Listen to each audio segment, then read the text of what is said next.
when they are consuming your minds and your thoughts and your dreams, from the angels to the demons and to the mysteries unseen, there is no need to worry. There is no need for dread. It's just time to discuss the thing at the foot of the bed. Welcome to Negotiating Happiness, the show that helps you find happiness, success, and balance in your work and life. I'm Adriana Fiestra, your host for this journey into entrepreneurship and personal growth. We're broadcasting live on 107.7 and 105.3 FM in New Orleans.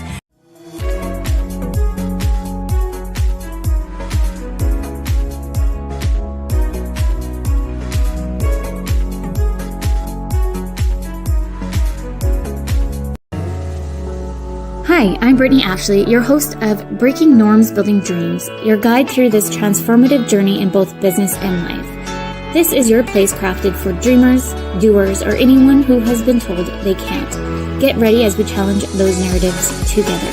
You're tuning in live to the United Public Radio Network, airing on 105.3 and 107.7 FM in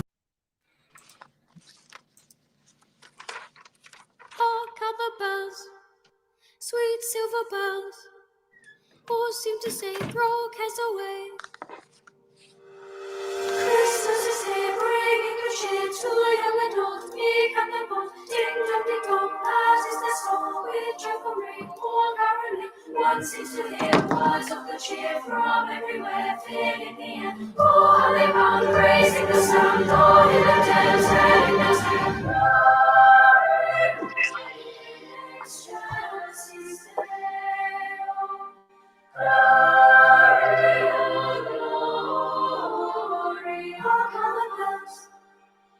seem to say Christmas is here, bringing the cheer to young and old, meek and the bold. Ding dong, that is the sound with joyful ring, all caroling. One seems to hear words of good cheer from everywhere, filling the air. Oh, how they pound, raising the sound, all in a dance and in a tent. Hey, while people sing songs of good cheer, Christmas is here. Hey, while people sing songs of good cheer, Christmas is here.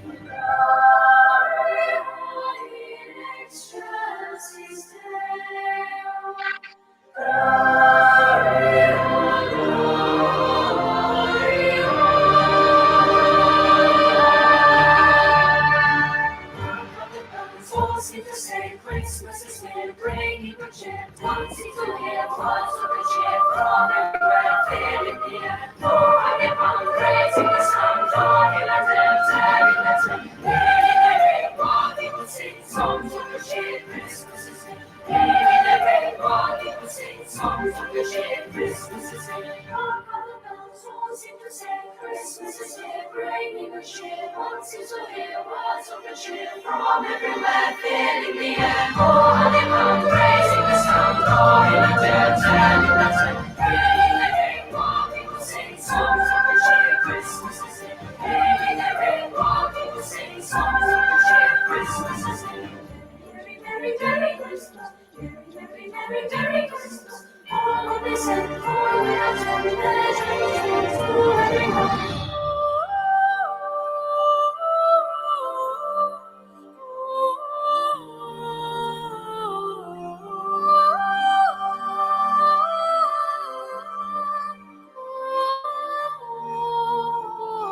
Hark how the bells all seem to say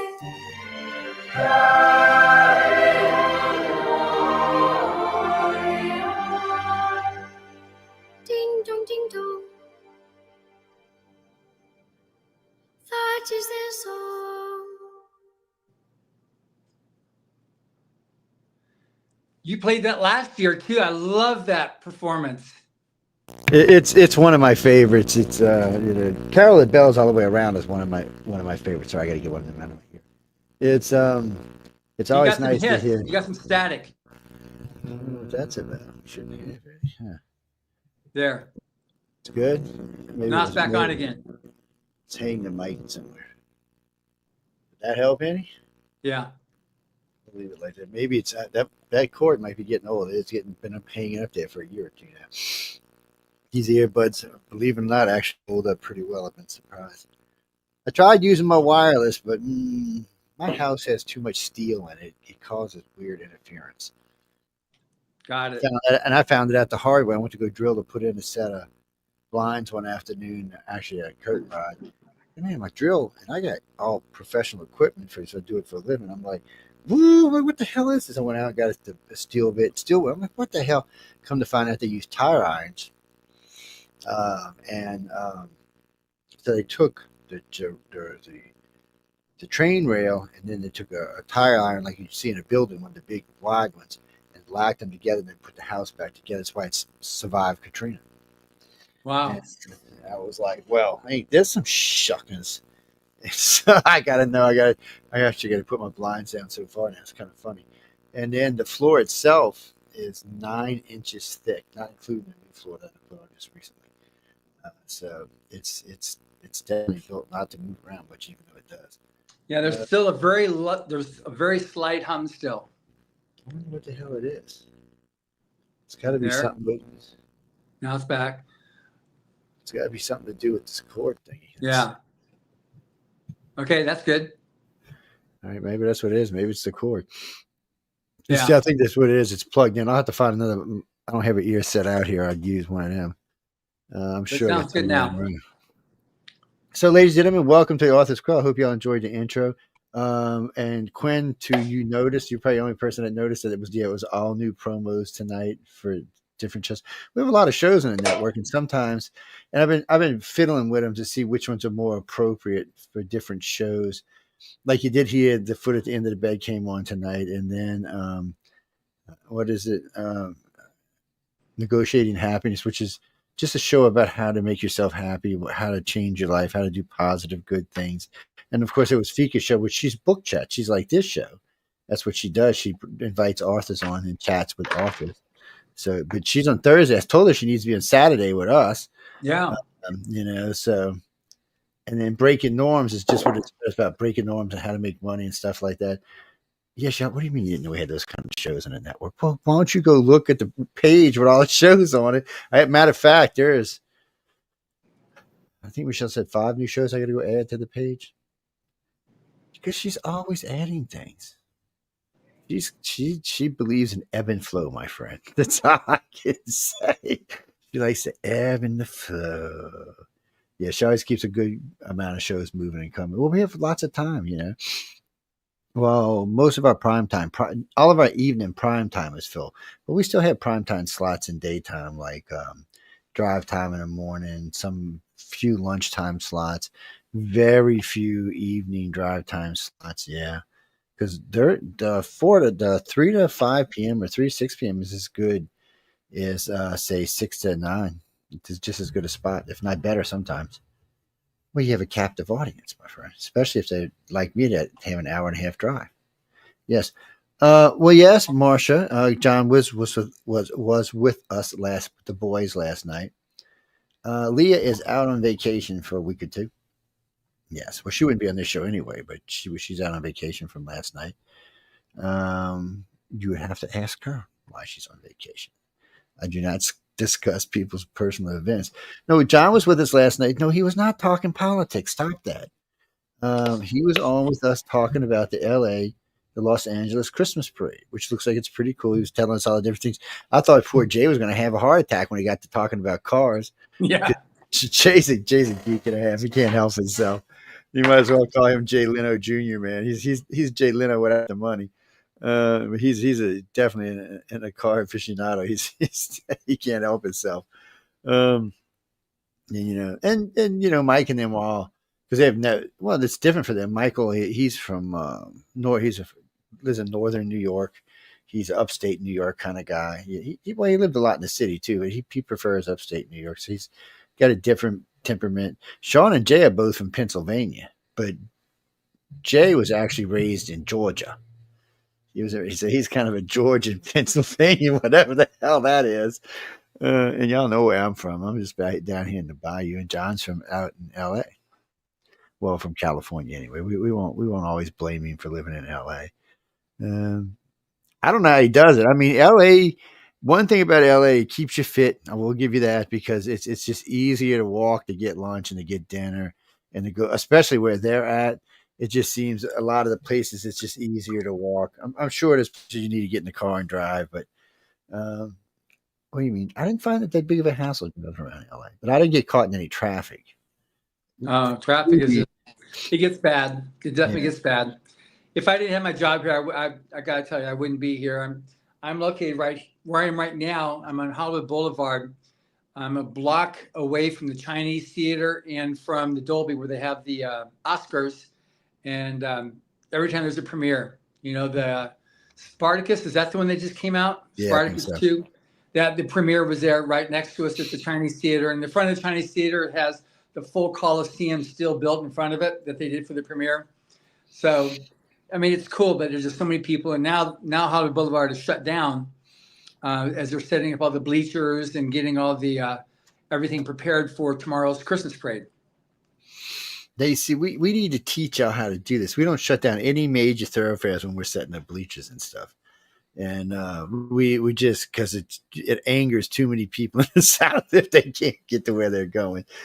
So they've derived ways now of how the people who put the stands together are really good at what they do now. And I've seen them out there working in the rain putting them damn things together. But they'll block up one lane on one side and they'll do that whole side, and then they'll go switch to the other side, block one lane and do the whole side.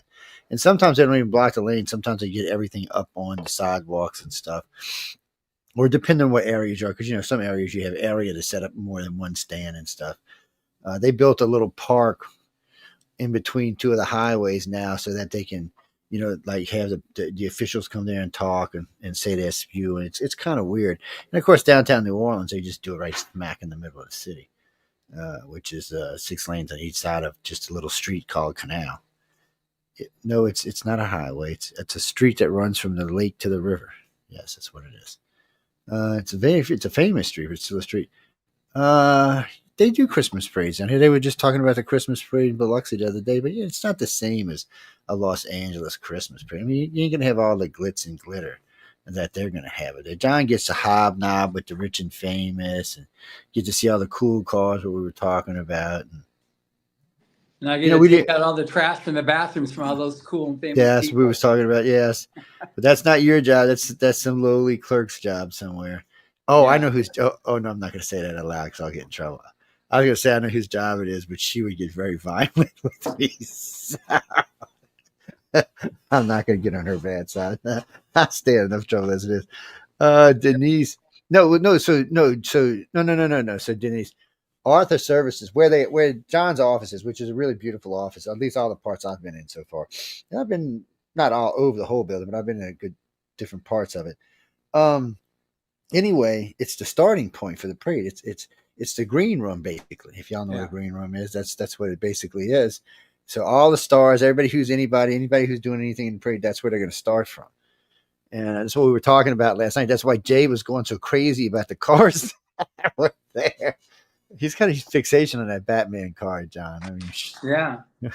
I thought that might be his new girlfriend. So the cars, this is the parade lineup here that I'm reading, and so the cars are the 1966 Batmobile, the Green Hornet Black Beauty, Gotham SWAT, Mad Max Interceptor, Mad Max Wasteland Group, Jurassic Park Jeep, the Jurassic Park Explorer, Pennywise, Bluesmobile, General Lee, Roscoe Police, James Bond Thunderball, Highway Patrol, the Kit Car, Miami Vice, Daytona Ferrari, Herbie, NASCAR Herbie, Starsky and Hutch Torino, Dusk Till Dawn, Bandit, Lightning McQueen, Tow Matter, the Superbird Cars, Pizza Planet, Ecto, the Ectomobile, the Bumblebee Transformers, Fast and Furious, the 2018 Dodge Demon Charger,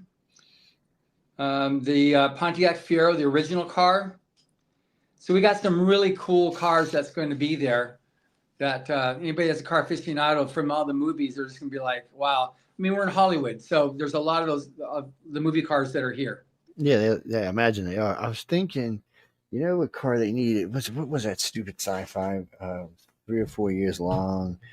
It was based out of New St. Louis or whatever they called it. It was named after the town. Was the name of the series? Oh man, I don't know. this one I need a geek here.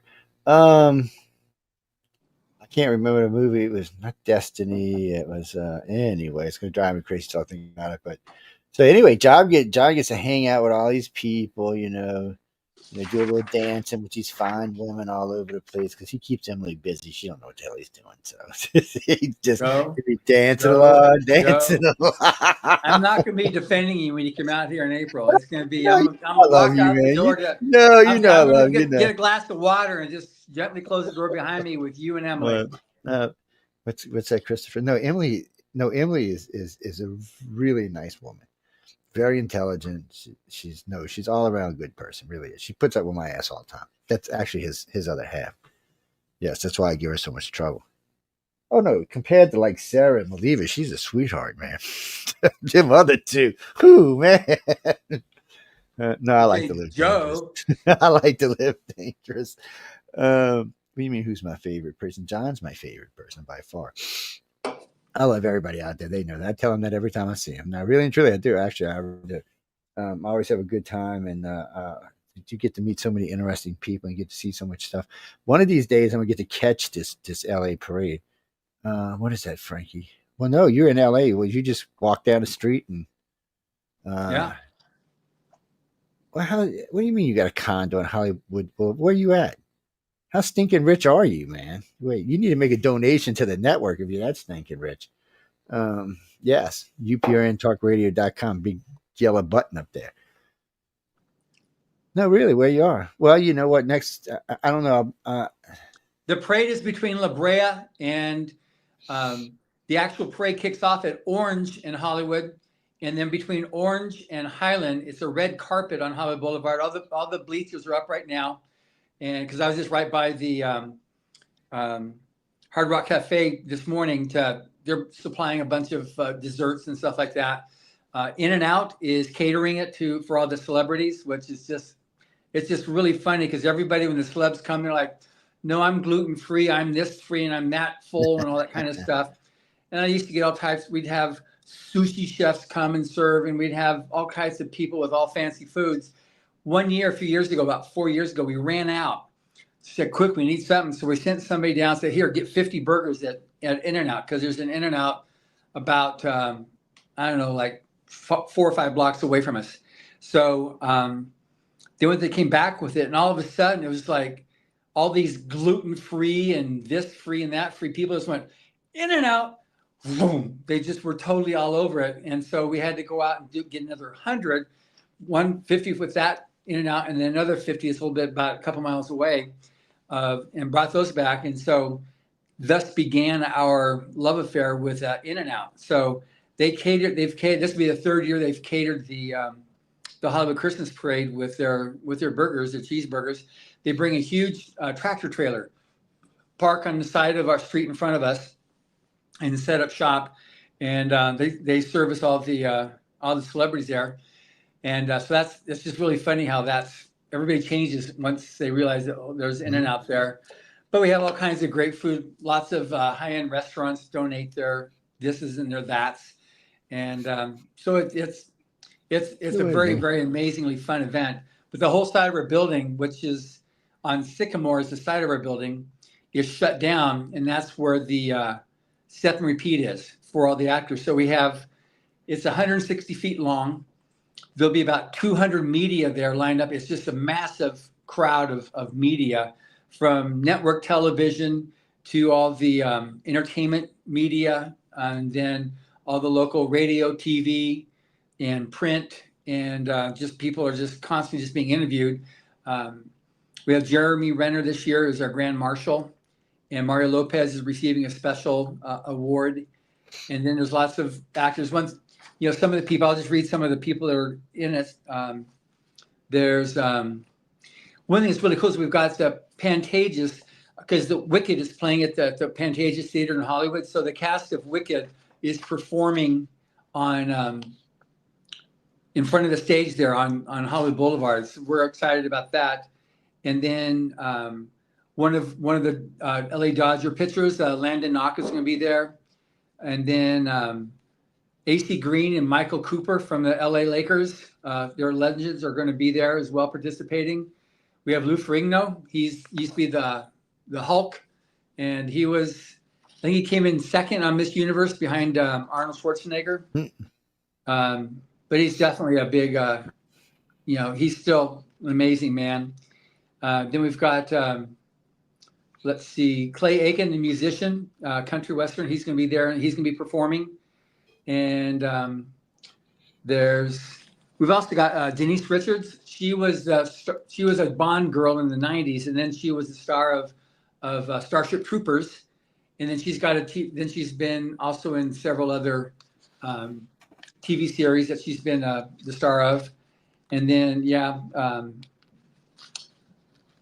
the thing I've got is I don't watch TV. I read books. I got my podcast. I'm always reading a book. Whenever I'm not working, I'm reading a book or listening to an audiobook.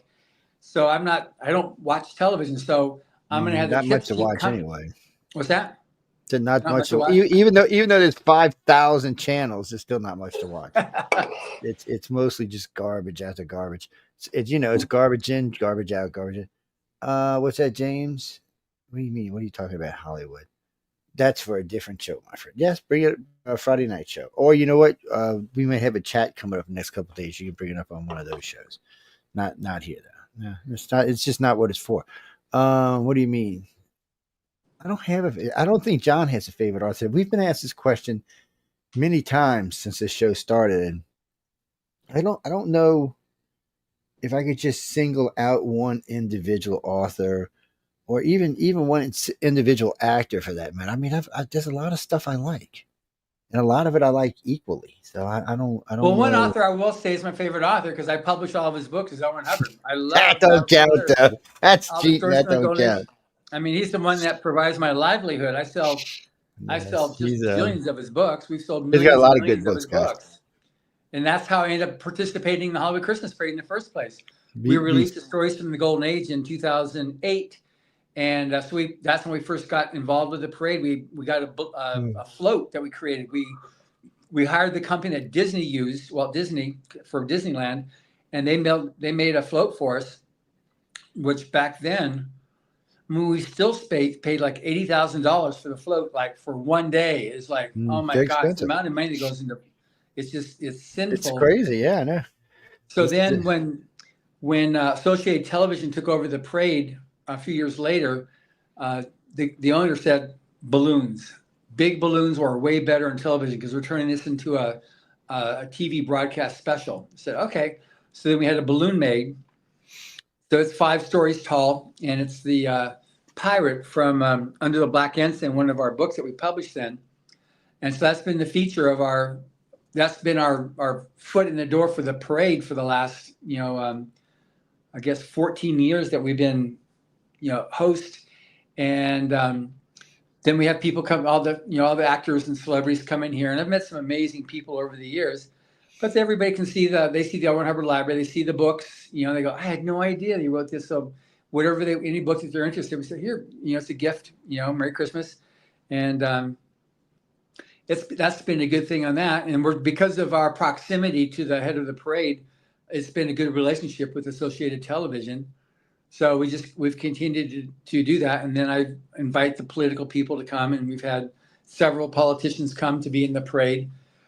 But it's been for us, it's a good thing. I do that like I said, to promote our books. That's how I got it started. And that was my initial desire.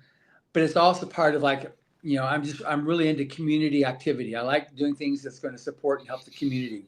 It's always a good thing to do. Yeah. So that's why we do it. And Emily, I mean, what she does is just amazing. She organizes up 200-300 people as volunteers. And now she's running around there. We're, putting up all the signage and getting everything ready and getting all the this and that's put together, because tomorrow it's amazing. All this preparation goes into it. And then tomorrow night, by about 10 o'clock or so, everybody's gone. And then we're going to be up until however late at night cleaning up, because tomorrow Yeah. afternoon the building's got to be open again for business. So it's Y'all we should do give all types yourself of a day off. Too bad what? it didn't. Too bad it didn't fall like on a Friday. Then you could give yourself the weekend off. Oh But, yeah, right. Dream on. And yes, then man, so you gotta take some Monday, time off.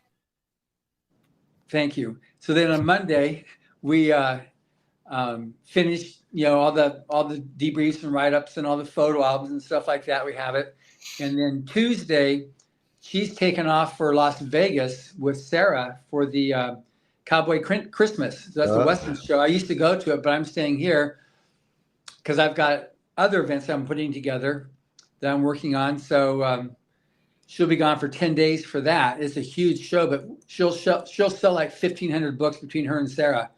Westerns, the Hubbard Westerns, which are really popular there.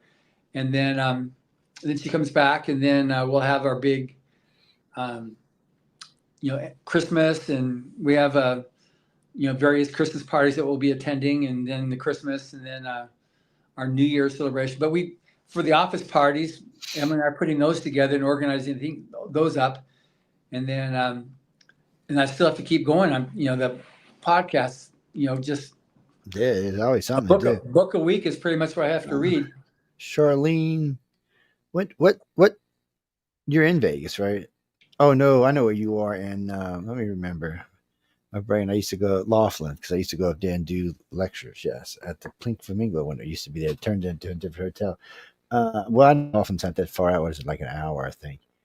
I'll Yeah, ask him. it's at the convention center. Las Vegas Convention Center. It's huge. There's like there's stats like 1.5 million people attend that thing. It's the big rodeo that takes place concurrent with that. So she's like, wait, when is it? Oh, you just want to go to see the Cowboys? Oh, you want to see the Cowboys and buy a book? I'm not believing that. No, girl. I think you just want to go see the Cowboys. That does not count. Well, if you're going to go, you might as well go buy a book while you're down there. Exactly. Yes. So support the people. Say hi to Sarah and Emily. What's that, George? No, I know you live in Vegas. I know you and your friend Marco, but both of y'all live in Vegas. Yeah. It's Vegas I've been to Vegas many times. It's just it's different for me. Okay. I live on the Gulf Coast, which has brand new stinking casinos, which gambling floors like 4 times the size of the ones in Vegas. Yes. So when I was young, I went to Vegas, and then when I was in the service, I went to Vegas. And then I came home, and then I hadn't been to Vegas until after they had built the casinos up here. Well, when they built the Grand Casino, it was 3 barges long, 2 barges wide, and the whole entire floor was casino. I mean, it was games. They had three floors of this. There's nothing like that in Vegas anywhere. Not even the closest one to big casino in Vegas is the Orleans, and it's huge. It's got about a 15,000 square foot gambling floor. But in general, no, like the Lexar and MGM, their floors are much smaller. But what they have is they have the other shows. They're really big on they have the entertainment shows there in Las Vegas. Emily and I went there a couple of months ago, and after the Salt Lake City Fan X, we went to Vegas and spent a couple of days with my sister, and we went to see and that was just amazing. That was just that whole stage where it's performed, because it goes up like the performers there, because there's a Cirque du Soleil show, and it goes up a couple hundred feet. It's just massive, that whole stage, and the whole that fills with water on the bottom, and then it drains out of water, then back up again, and it's just like what these guys do. It's transforming. Oh, Vegas there's a lot of cool stuff in Vegas. There really is. Well, a lot of times, John, when we, Christopher, a lot of times we fly into Vegas and drive to other places. Mm-hmm. Like what is it? Something Springs and something in Utah. It's about an hour and a half drive, but it's easier just to drive there than to take a puddle jumper and get there. Yeah. It's kind of like going to Roswell. Sometimes it's just easier to drive there than it is to get a plane in. What's that? Yeah, it's a big Western rodeo, and they'll be there selling books for 10 days. Go in and say hi to everybody. Yeah, Listen, Galaxy Press, and if you look you'll be able to find them on the book. But it's on the 2nd floor of the convention center. Go over there and buy one of those. One of these. Oh, can you see it? Let's see. There you go. Oh man, everything's in the way. Anyway, there it is back there. Yeah. Go ahead. Now they got other ones. I don't know if they got that particular one anymore. They won't have it there at the Western show. That's not so much a Western picture. Oh man, you see them cowboys like sci-fi. Don't let them BS you. Yeah, well, based on how the book sold, they like the Westerns. Well, they have no doubt about that part. What is that, Jenny? Yippee-ki-yay. Yeah, you see, y'all girls are just perverts up in this room tonight. Them cowboys don't like to be treated like that. No, they're soft and kind and loving nowadays. They're the modern cowboy. You ever seen that movie with John Travolta, Urban Cowboy? Yeah, there you go. Anyway, I'm trying to help you girls out because y'all sound bad when y'all say stuff like that. Yeah, we do have a guest coming on tonight. He'll be on with us in about 30 minutes. Why? He's an amazing author. I love his stories. Doug Richards. Yeah, Just, he'll be on. I'll be with you on it for a little bit of it. Then but I don't know. I don't know that I'll be able to stay for the whole thing, but I'll stay as long as I can. Well, John's in the middle of parade goings, man. He got stuff going on. He's got to finish getting everything ready. He's got how many hours you got now? Until the show until it happens. Well, tomorrow, this time is the green room's opening, and so celebs will start coming in tomorrow, same time. Oh, so he ain't less than a day, people. Yeah, you gotta let that man get some rest. Right. Yeah, because you gotta keep up with crazy woman. Yes. Now, Joe, you just keep on doing that. You just keep on. I was not talking about Emily on this particular thing. I was talking about somebody else, but I'm not gonna mention her name either because I don't get in trouble. What are you talking about? Oh, you mean judges? No, that's a whole different thing. No, you're talking about Writers of the Future. Well, no, it's in that building, but it's a whole different thing. Yeah, the Writers of the Future. Joe comes out for that in April, and that's we're right now. That's that contest. We're in the first quarter of year 42 now. Yes. So we're in the middle of putting together, assembling volume 41. All the winners have been picked. All the art has been assigned to all the arts have been assigned to the winning stories, and they're turning in their art. And we've got the cover, and we've got the cover story. All that stuff is ready. So we're going to have it. I'm going to be sending out review copies to the media in about a month. And and then come April 8th, I think it is this year, is our gala. Yeah. So Joe's going to do that, and we have the end of January, I think, is when I have the cover reveal, and that's where we have people will actually see the cover art, and I'll have then y'all can see it because he always invites me to the thing. So yeah, no, Rachel, this is the guy. This is who I was talking about. Well, was it not last Friday before last when we were talking about? Yeah, you can submit 4 times a year. Yep. Okay, I know when you heard, I forgot who was talking that night. It was one of the guests, but he was talking about he submitted 14 or 15 times, but that's not 14 or 15 years. That's 14 or 15 times. Yeah, sometimes people will submit once a year. Sometimes they'll submit every quarter. If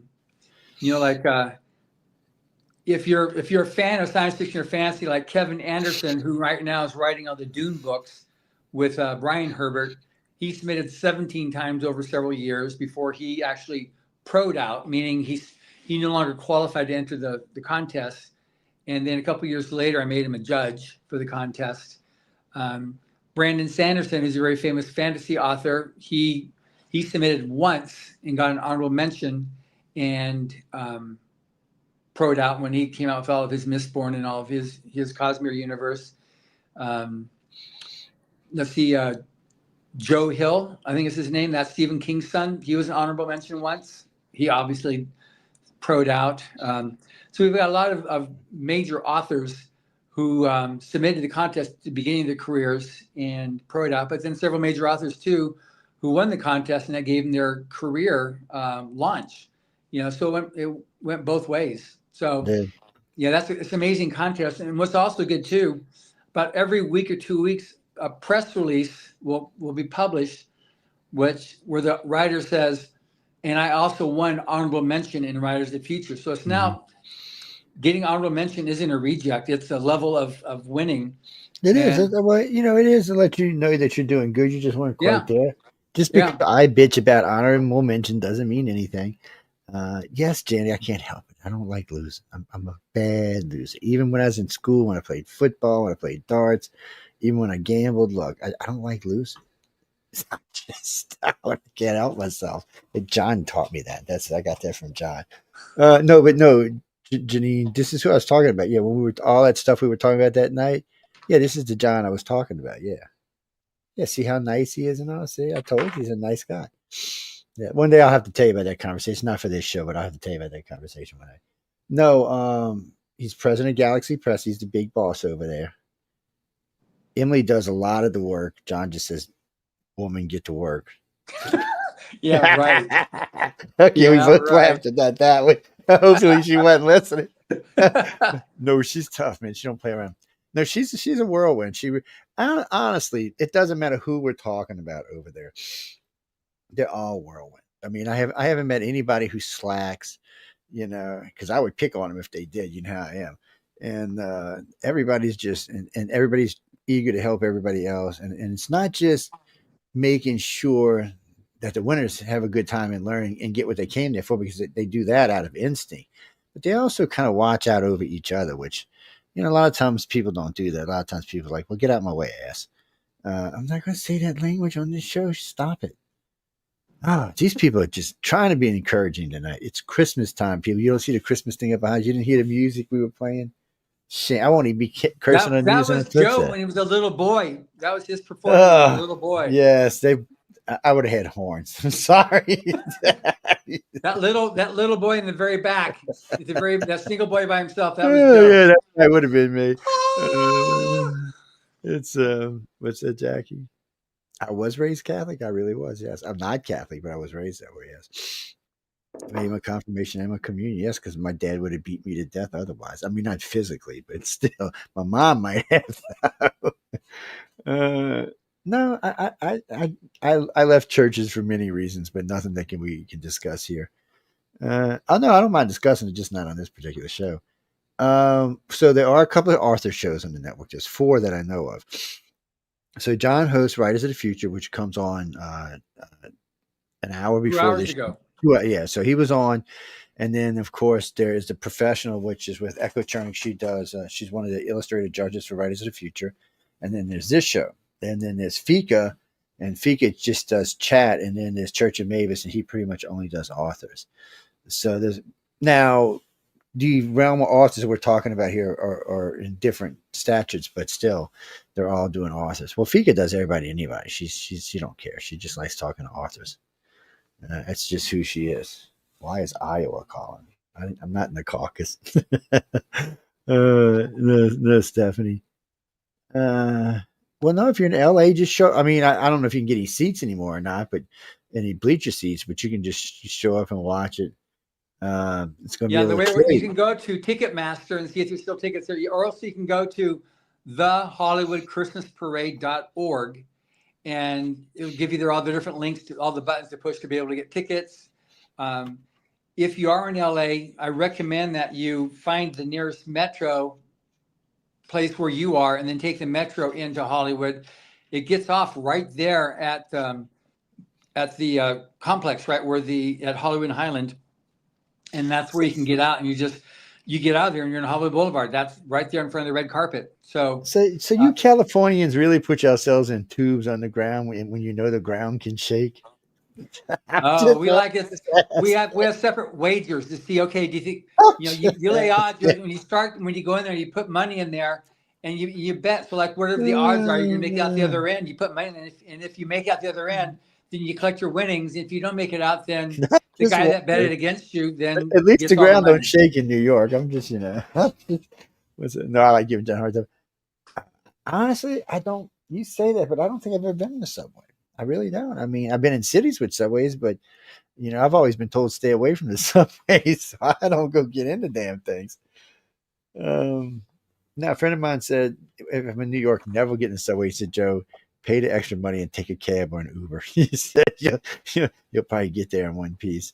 And then that's not true. I used to take the taxis when I come into JFK or whatever airport I was flying into, and I finally ventured to take the subway, the train coming in. It was so much faster. It was way cheaper too, but it was so much. That's the main thing, was how much faster it was, because you don't have all the traffic is just insane getting across the bridges and Oh, I coming can into the imagine getting city. across any bridges. One of the station managers used to live in Staten Island. She used to gripe up a storm, man. She'd say, I hate this place. What's it like down south? I said, it's not like that, that's for sure. I said, but you got to dodge hurricanes down here. It's I said, if you live inland, but see, the thing about hurricanes is if you live more than 3 miles inland, 4 miles, it's not that really big of a deal. A lot of rain, a lot of wind. You might lose your roof, maybe, but other than that, it's not going to be a big deal. It's definitely not like the same as sitting in your house. Well, my house moves anyway, so I kind of know what it feels like. But no, Gene, my house really does move. No, it does. It's made like that. It's on stilts. It's on stilts 12 feet off the ground. So you don't want your house to be rigid, because if something pushes against it when it's rigid, it'll make it snap. So like doing hurricane, the one that blew my roof on this house, my house was actually kind of pushed this way. About, if I remember what the engineer said, about 1.5 inches. It was leaning one way, and then it just self-corrected when the wind stopped. Well, it was 140 mile an hour sustained wind for about an hour. Yeah, it just peeled my metal roof right off my house like a can of two big chunks. Like I said, it's always fun to live in this house. Actually, in this very room I'm sitting in is where it peeled the roof off. Yes, right where I'm at. What's that, Denise? Yes, it's Hollywood Boulevard. What are you talking about? You mean them little food things they got out there on the weekends? Are they going to have them for the parade? Yep. Yeah, Yep, they've there got you them. go. Yeah, we've got a council member whose parents were these had these carts, so that's his number one protection that he does. He likes the street vendors, and he'll do everything to protect them. Well, I liked it. Look, I was out there with who was it? Chris and them two guys from UK. I was surprised them little sausage things was. Look, I don't know what they were. We're not going to go there, but whatever they were good. I'm from Louisiana. People eat anything. Just have y'all ever come down? Eat a Lucky Dog and bourbon when you come down. When they be sure you've been drinking now. That way, you kill the alcohol, kill any bacteria that may be in there. I like trying new foods, I like being new places. I found the food so far to be pretty decent in LA. I'm not a huge fan of the Wagyu beef because I don't find it to be any better than that black Angus we eat down here. So I think it's good, but I don't. I was expecting. How can I say this? I was expecting like, like Emerald says, pow. That's what I was expecting, but what I got was So, I eat a lot of steak. Trust me. You don't argue with me when it comes to steak. I eat a lot from a lot of different kinds, a lot of different places, and I don't like that stuff from the heartland. Y'all can keep that sage flavored steak. Just keep it. I don't like it. It's nasty. Well, you see, John, only if you know somebody that can get you inside Author Services. Yes. And why do you want to see John? He's not going to get on no float. What are you, crazy? Oh, Jackie saying you should buy you some old jalopy car that you can ride in the parade with. Yeah, because some stars probably want to get in there. Thank you very much. You see, that wouldn't even work out right. He'd end up looking like a chauffeur because some high-end star would want to probably jump in a jalopy and go for a ride. You see, man, sometimes my ideas just don't work out this way you think they are. It sounds like it's going to be a lot of fun. I mean, I've talked to some people who have been there. Matter of fact, we were second year. Anyways, one of the 2 years we stayed at the Roosevelt, I was talking with some of the people that work in a restaurant up front, and they were talking about the parade. They enjoyed it and stuff. Matter of fact, he said they were open for the parade. Yeah. And what is it? What was the name of that place? 25 degrees. 25 degrees. 25 degrees. I was going to say 24 degrees. Yeah, 25 degrees. Oh, no. I came to an understanding with this place quickly. Oh, yes. They even made me iced tea and kept it there for me. No, they're good people. That's what I'm telling y'all. LA gets a bad rap. Maybe it's the rich end of LA gets a bad rap. I don't know. But where I've been at, they get a bad rap. I haven't found anybody be rude. You can tell I'm not from there because I have an accent and a half. It's I've been all over in grocery stores and convenience stores and Targets and other places. Been at high-end restaurants, low-end restaurants, high-end hotels, other places. It's everybody seems nice. They want to make sure you're having a good time. I mean, maybe it's because they know I'm Jewish. You know, New Orleans is famous for that. We treat each other like crap, but we always treat the tourists. So maybe it's the same thing. I don't know. But they're always nice to me. So I'm not saying go down and go wandering around in places you don't belong, because I'm sure there's places you don't. All cities have their places you shouldn't go wandering in, but still. And then, you know, find somebody local, take you on a tour. One of these days, I'm going to eat at that Chinese restaurant up on the hill. Yamashiro's. Yes. Look, from where we were staying in a hotel, this thing's got to be 4 or 5 miles up the road on top of a hill. You could smell it at the hotel we were at. Oh yeah, that's what I'm saying. Well, no, the Chinese theater is right down the street from where they're at. I mean, Yeah. like 2 blocks, I think. Not even. Yeah, it's really close. But Olive Street, the whole damn street on both sides has stars on it. What are you talking about? Yeah, the Walk of Fame goes on both sides of Hollywood Boulevard. It goes up Vine up to Sunset and up to Franklin, and it goes down Hollywood Boulevard to I forget what street it goes down to. It's about a mile and a half long on either side of the street. No, I mean, like I said, well, that's different, Mark. We'll talk about that on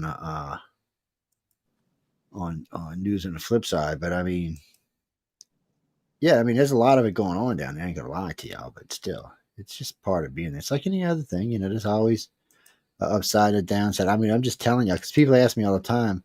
I've been to LA maybe 24, maybe 18 times in the 100 million years I've been alive, and all the time I've had a good time there. Even when I was stationed when I was stationed in San Diego, LA was a much different place. But still, oh no, there was smog back then, my friend.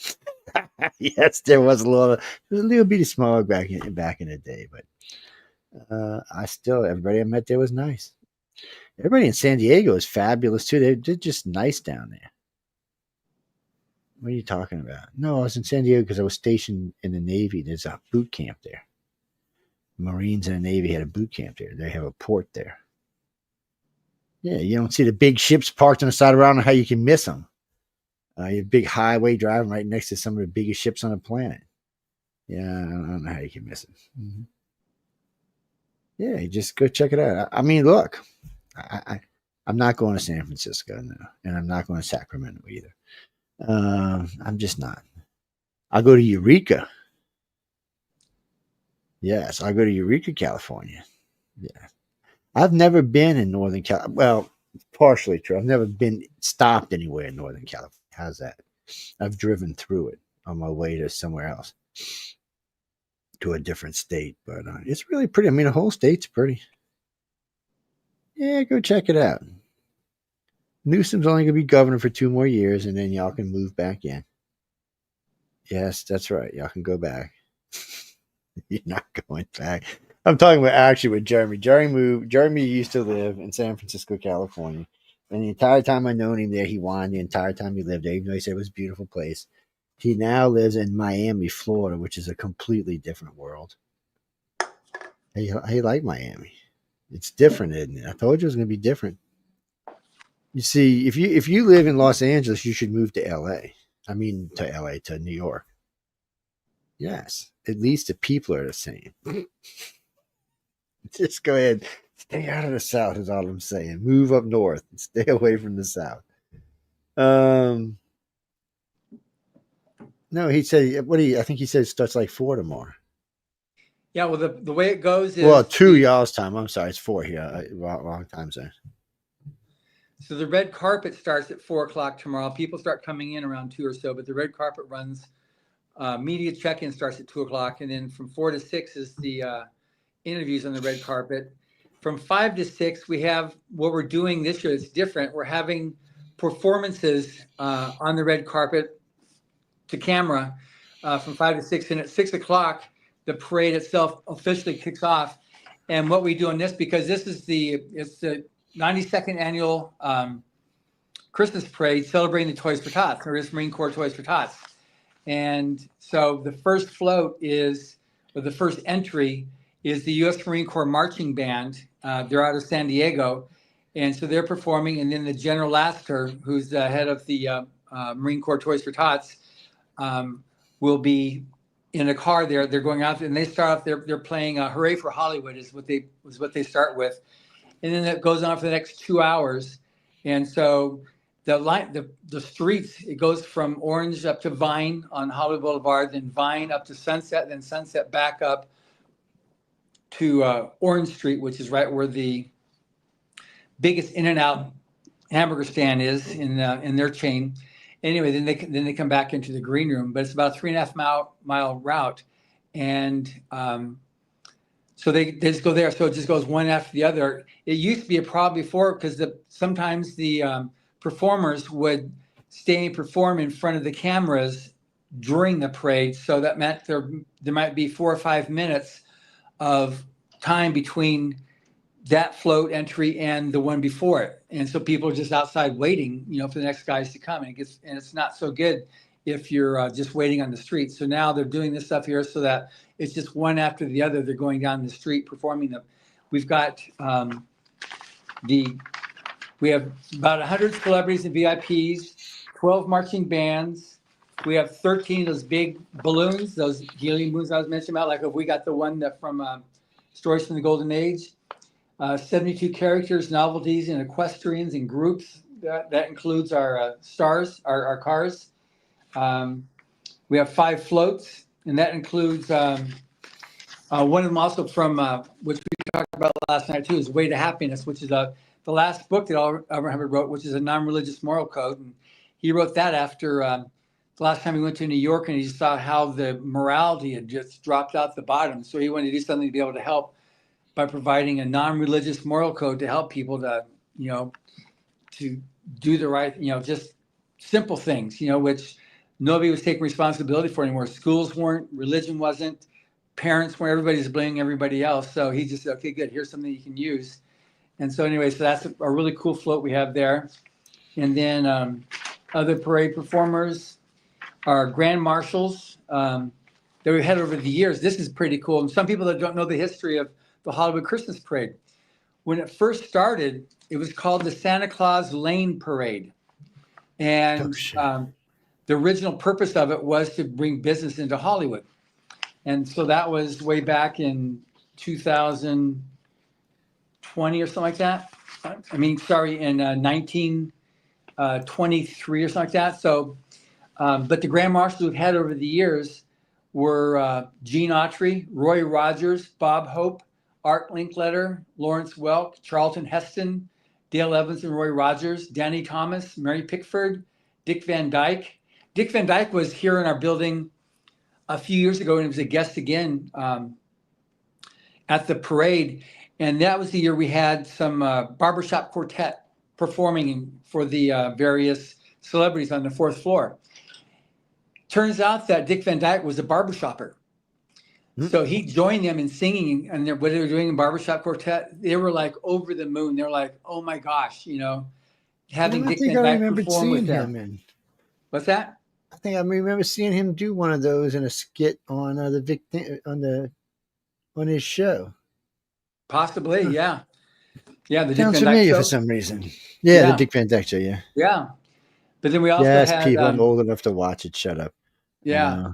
We also had Buddy Ebsen, Fred McMurray, Pat Boone, Robert Vaughn, Walter Matthau, Ernest Borgnine, Johnny Mathis, General Robert E. Cushman Jr., and General Omar Bradley, John Wayne, Jimmy Stewart, Robert Wagner, Natalie Wood, Ron Howard, George Peppard, Michael Landon, William Shatner, Mickey and Minnie Mouse, Tony Danza, Sammy Davis Jr., Arnold Schwarzenegger, Tom Arnold, and Roseanne Barr, Bob and Dolores Hope, Lou Gossett Jr., David Hasselhoff, Robert Ulrich, Bo Bridges, Dennis Hopper, Frankie Muniz, Peter Fonda, Mickey Rooney, Johnny Grant, Magic Johnson, Antonio Villaraigosa. He was the mayor at the time.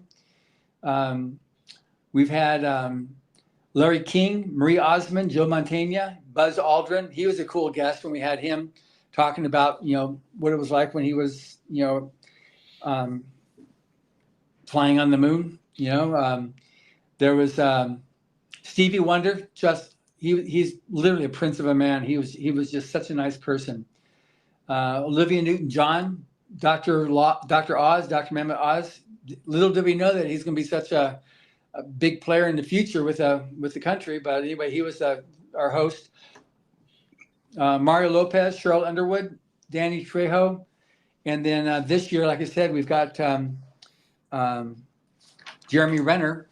So we've had a great list of parade marshals. But one thing that's really interesting is Gene Autry. He's also known as the singing cowboy. So one year when he was when he was at the parade, I don't know if he's a grand marshal that year because he attended many times. He saw a little boy tugging on his mama's shirt saying, "Mommy, Mommy, here comes Santa Claus, here comes Santa Claus." Mm-hmm. That was the inspiration to the song that he wrote, "Here comes Santa Claus, right down Santa Claus Lane." That's because that was the Santa Claus Lane parade. So that's what inspired that song, which has been so famous, but that was from this parade. Then it became the Hollywood Christmas Parade. But it's the parade is open to everybody. It's just all religions, all ethnicities, all nationalities. I heard they said no white people talking about last night. What's that? I said I heard they said no white people allowed. Thank you, Joe. So I couldn't resist. I'm sorry. Yeah, you look really sorry. Well, I'm just saying, parade, we got 5,000 participants, and it'll be aired on the CW network on the 14th of December at 8 p.m. So that's a Saturday night on the CW. So if it's Central, East, or West Coast, it's all 8 o'clock p.m. It's a 2-hour special. Now, when you do that special, it gets chopped because it's obviously more than a 2-hour parade. Yeah. You got the praise 2 hours, you got the pre-show, and then you've also got the recorded performances in studio that were done. So it's like a 3.5-hour parade in total. So on the Pop Star TV, which is an app you can download, it's free. They got like 400,000 subscribers. They're having the full unedited parade there. So you can see the whole thing there, and that'll be playing all throughout December to see the parade, all the different bands and everybody else, not just a little 5-second or 10-second clip, but you see the whole thing while they're in front of the cameras there as it goes down Hollywood Boulevard. And so we're very excited about. We'll have our balloon there, and we have there'll be a little segment that they do inside the green room saying, "Here we are in Author Services." You'll see that in the parade broadcast. But we're very excited about it because it's sparked by having our books, as originally when we first started back there in 2008, and we keep on doing it right now. And so it's something that, hopefully we continue doing it. We'll see, each year is its own thing. We operate on the agreement. It's a handshake that we're the green room. So as long as they want us, we'll still be it. There's no contracts. We just say, what do you need? And say, we need this, this, and this. Okay. And then we do it. And then the parade's over. We clean it up, and we're ready. Then we're up to our eyeballs and preparing for the Rise of the Future Gala. Because events. Yeah, because you're only 4 months out then. That's right. 4.5 months. Well, no, you're early. Not even. So April 8th. It's April 8th. You're early. Yeah. That's what I was thinking. Yeah, so it's. Oh yeah, man. So it's 4 months. So we're definitely moving heavily into that, and it's events are 80% preparations, 20% execution. So we have a lot of work goes in to make them. They don't necessarily look effortless, but they come off pretty good. But because we have so much prep. It's nice you don't have a huge amount of turnover with the people who are doing the important stuff, I guess. Yeah. Because that does help because at least they know their job's going in. Yeah, we let people retire when they die.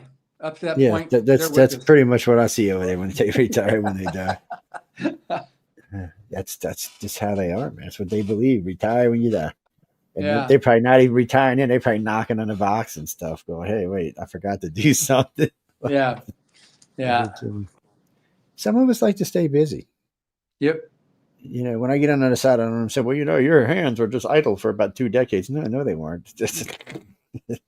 I'm not really good at sitting for long periods of time. I try every now and then. I'll get talked and let's stay home for a while. Yeah, and I can go a week maybe if I'm not working. Maybe a week. I can't. It makes me crazy. I just got to be doing something. Well, I can be in a house, Jimmy. I just got to be doing something. I can be working on a house. I can be doing stuff online or doing stuff at the station or doing contracts for other things. And as long as I'm busy, I'm okay. Well, I like to get out and about too. I like to travel, so I get on the road a lot. Yeah. Speaking of that, Christopher, I know y'all asked us about the Pensacola thing. Man, so it's the week between Christmas and New Year's, right? That's going to be tough. Anyway, just write me at iCarCox.net, ICARCox.net. We can talk about it. Yes. Anyway, we got to bring our guest in. What's his down? He's been patiently waiting so nicely down there. Hey, Mr. Doug. Douglas E. Richards, he's coming to hang out with us today. And how he got tossed in with these crazies, I don't know. But hey, Douglas, how you doing? Hey, Doug, how you doing? Good. Yeah, I'm doing really well. For a second, I didn't realize that you guys were on the show. I thought you were kind of waiting for me to come on, and I thought my mic wasn't working or something. I'm glad I figured that out. But I'm doing well. Hey, can Jenny, you how you adjust your doing? camera so that you're not doing the Kilroy? So how do I adjust it? I'm really bad at this. Well, you I like look like about this future- right now. Say that again. You look like this right now, so I just see your floating head. Is Okay, it a laptop? You need to go back. There you. Okay, that's better. But Yeah, I mean, okay, if it's a laptop, you can just pull the top towards you a little bit. no, it's actually a standalone, a desktop. Okay. Ironically, I write about the future I write about future technology, but I can't use current technology. It's funny. pretty I've embarrassing. talked to so many people like yourself that all this amazing stuff, and then you say, okay, can you do this? How do I do that? How do I do that? It's funny. I assume you guys can hear me okay? Yeah, we hear you just fine. Coming in 5x5. Great. Okay, fantastic. Jenny, if you're still listening, hey, I just now seen you were in the other chat group. I was reading from the other chat group. It's a strange thing. So how you been? Everybody's treating you good, Doug? Life's being nice. I cannot complain. Everything's good. Thank Now you. you just released a book, right? Well, it was a bit ago, but yeah, it was the fourth one in my. It's called Nick Hall series, Mind's Eye series. It's the only one I've done 4 of. I usually do standalones. Yeah. But this one we just kept on going, and so now I released the 4th one, and I'm pretty happy about it. There's an outfit trying to make a movie out of the series, or at least starting with the first one, and so that's moving along. So we'll see. Hopefully one day it'll be a movie. That's That'd good. be nice. Movies are always a good thing. But the options itself, sometimes the options are as much as you get on your royalties for the book. So I had Mike Resnick, who was one of our judges. He passed away a few years ago. He loved it every time he'd option one of his stories for a movie. He said, I love it. I'll take your checks. I'll cash your checks. Mike Resnick is one of my all-time favorites. I had no idea he was one of your judges. I love Mike Resnick. I know he passed away, but his short stories especially, he won so many awards. He was the most award-winning author of short stories in living or dead. He won more than anybody. It's funny when I started writing, and I tried to figure out how am I get a sense of how to do it, because I didn't take any courses or anything. I just said, well, who do I like? So I went to a couple of my favorite authors, and he was one of them, to get a sense of I really thought he did dialogue well. What is his secret for doing dialogue? Anyway, but he's that's amazing. Cool. Yeah, it's funny in this world of writers how small it really is when you get into the upper stratosphere of successful writers, how small it is. But Mike was he was such a good. He tried to get me to take over the Galaxy's Edge magazine because I'm Galaxy Press. He said, well, you should do it. I said, no, I shouldn't. Just doing this contest is enough. It doesn't do my nut on that. But he was a judge for half a dozen years. Just a dear friend. I would set him up and bring him out to different conventions and stuff, and I'd team up with him. But he was he had all of his Mike's children, that they'd be called, all the people that he'd take under his wings and help apprentice and train and help with. And he loved the contest. He just loved the contest and coming out every year and helping to train. And he loved BarCon, so at the end of each workshop day, they go to the bar and they just chat, so he'd be there answering all the questions they've got and just whatever he could do to give them more tips and help them along their way. Just a great guy. Yeah. Nothing wrong with a little bar con. Let's be honest now, Yeah, but he used to love, like I said, getting those checks for his for the options. He said, I'll option whatever they want to option for me. I don't care if they ever produce it or not. I'll spend their checks. Yeah, it all spends. Yeah. So but anyway, no, because I'm looking forward to. I wrote you. I wanted to get your okay to invite you officially, off screen before I said because I'd love to have you back on as a guest, and we can talk about, whatever you want to talk about, whatever either this series or whatever the book. Because I had a lot of fun. Believe me, last one, just whatever you want to talk about. If you can just send me a link and I will read it or listen to whichever it is, and we can then schedule an interview. And I love your writing. Your storytelling is great, so I know it'll go a lot faster because I already know how you write. Right. Thank you. Yeah. I'd love to do it. And it's an interesting meeting Joe. Joe, this is the first time we've met. But I know that you do this UFO podcast that's very, very popular and successful. And I was thinking about you. I wrote it. One of my most recent novels was called Unidentified, and it was like a fictional take on what was going on out there. I mean, infinitely more about this stuff than I do. If you ever need any material, give me a call. What's that? Oh yeah. I mean, it's really, I was such a skeptic for so long, and it's good to be a skeptic there. Yeah. But then, when the stuff came out about, the 60 Minutes interview about the Nimitz event and all that stuff started to come out, I started to think, wait a minute, this seems awfully real. And then especially when I saw patents out there that the U.S. Navy had not only filed for, but gotten issued, which basically mirrored, like electromagnetic shielding, like an impenetrable shield. And they had another patent on, a craft that really mimicked the kind of some of the stuff that we've been seeing, that can go underwater, in space, in air at ridiculous speeds, ridiculous G-forces, that kind of thing. And the Navy actually patented a craft like that. And that just blew my mind. But anyway, enough about that. I just no. Well, the very first time I ever got flagged on my security clearance after I got out of the Navy was because I was talking about electronic shielding on our F-14s.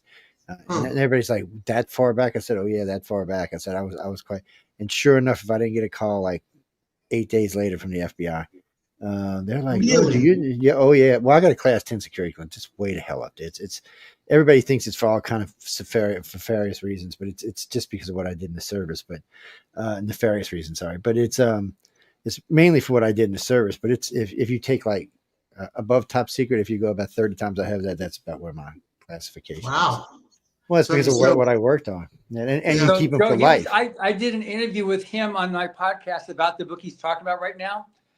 Yeah, he'd be a great guest for you talking about, because when I went because I read the ebook, so I was able to press on the link and see those patents. See these patents he's talking about. It was like it was trippy, totally just seeing like, wow, all this stuff that they've put out there, and the research they did. It's a fiction book, but it's like those things I was talking about before, Joe, like with another guest that did recently, that this near future science fiction stuff is really scary because you think, okay, that's just science fiction, but because of what he just said right there, it's so plausible, it could be real. You don't know how much of it's real and how much of it's science fiction.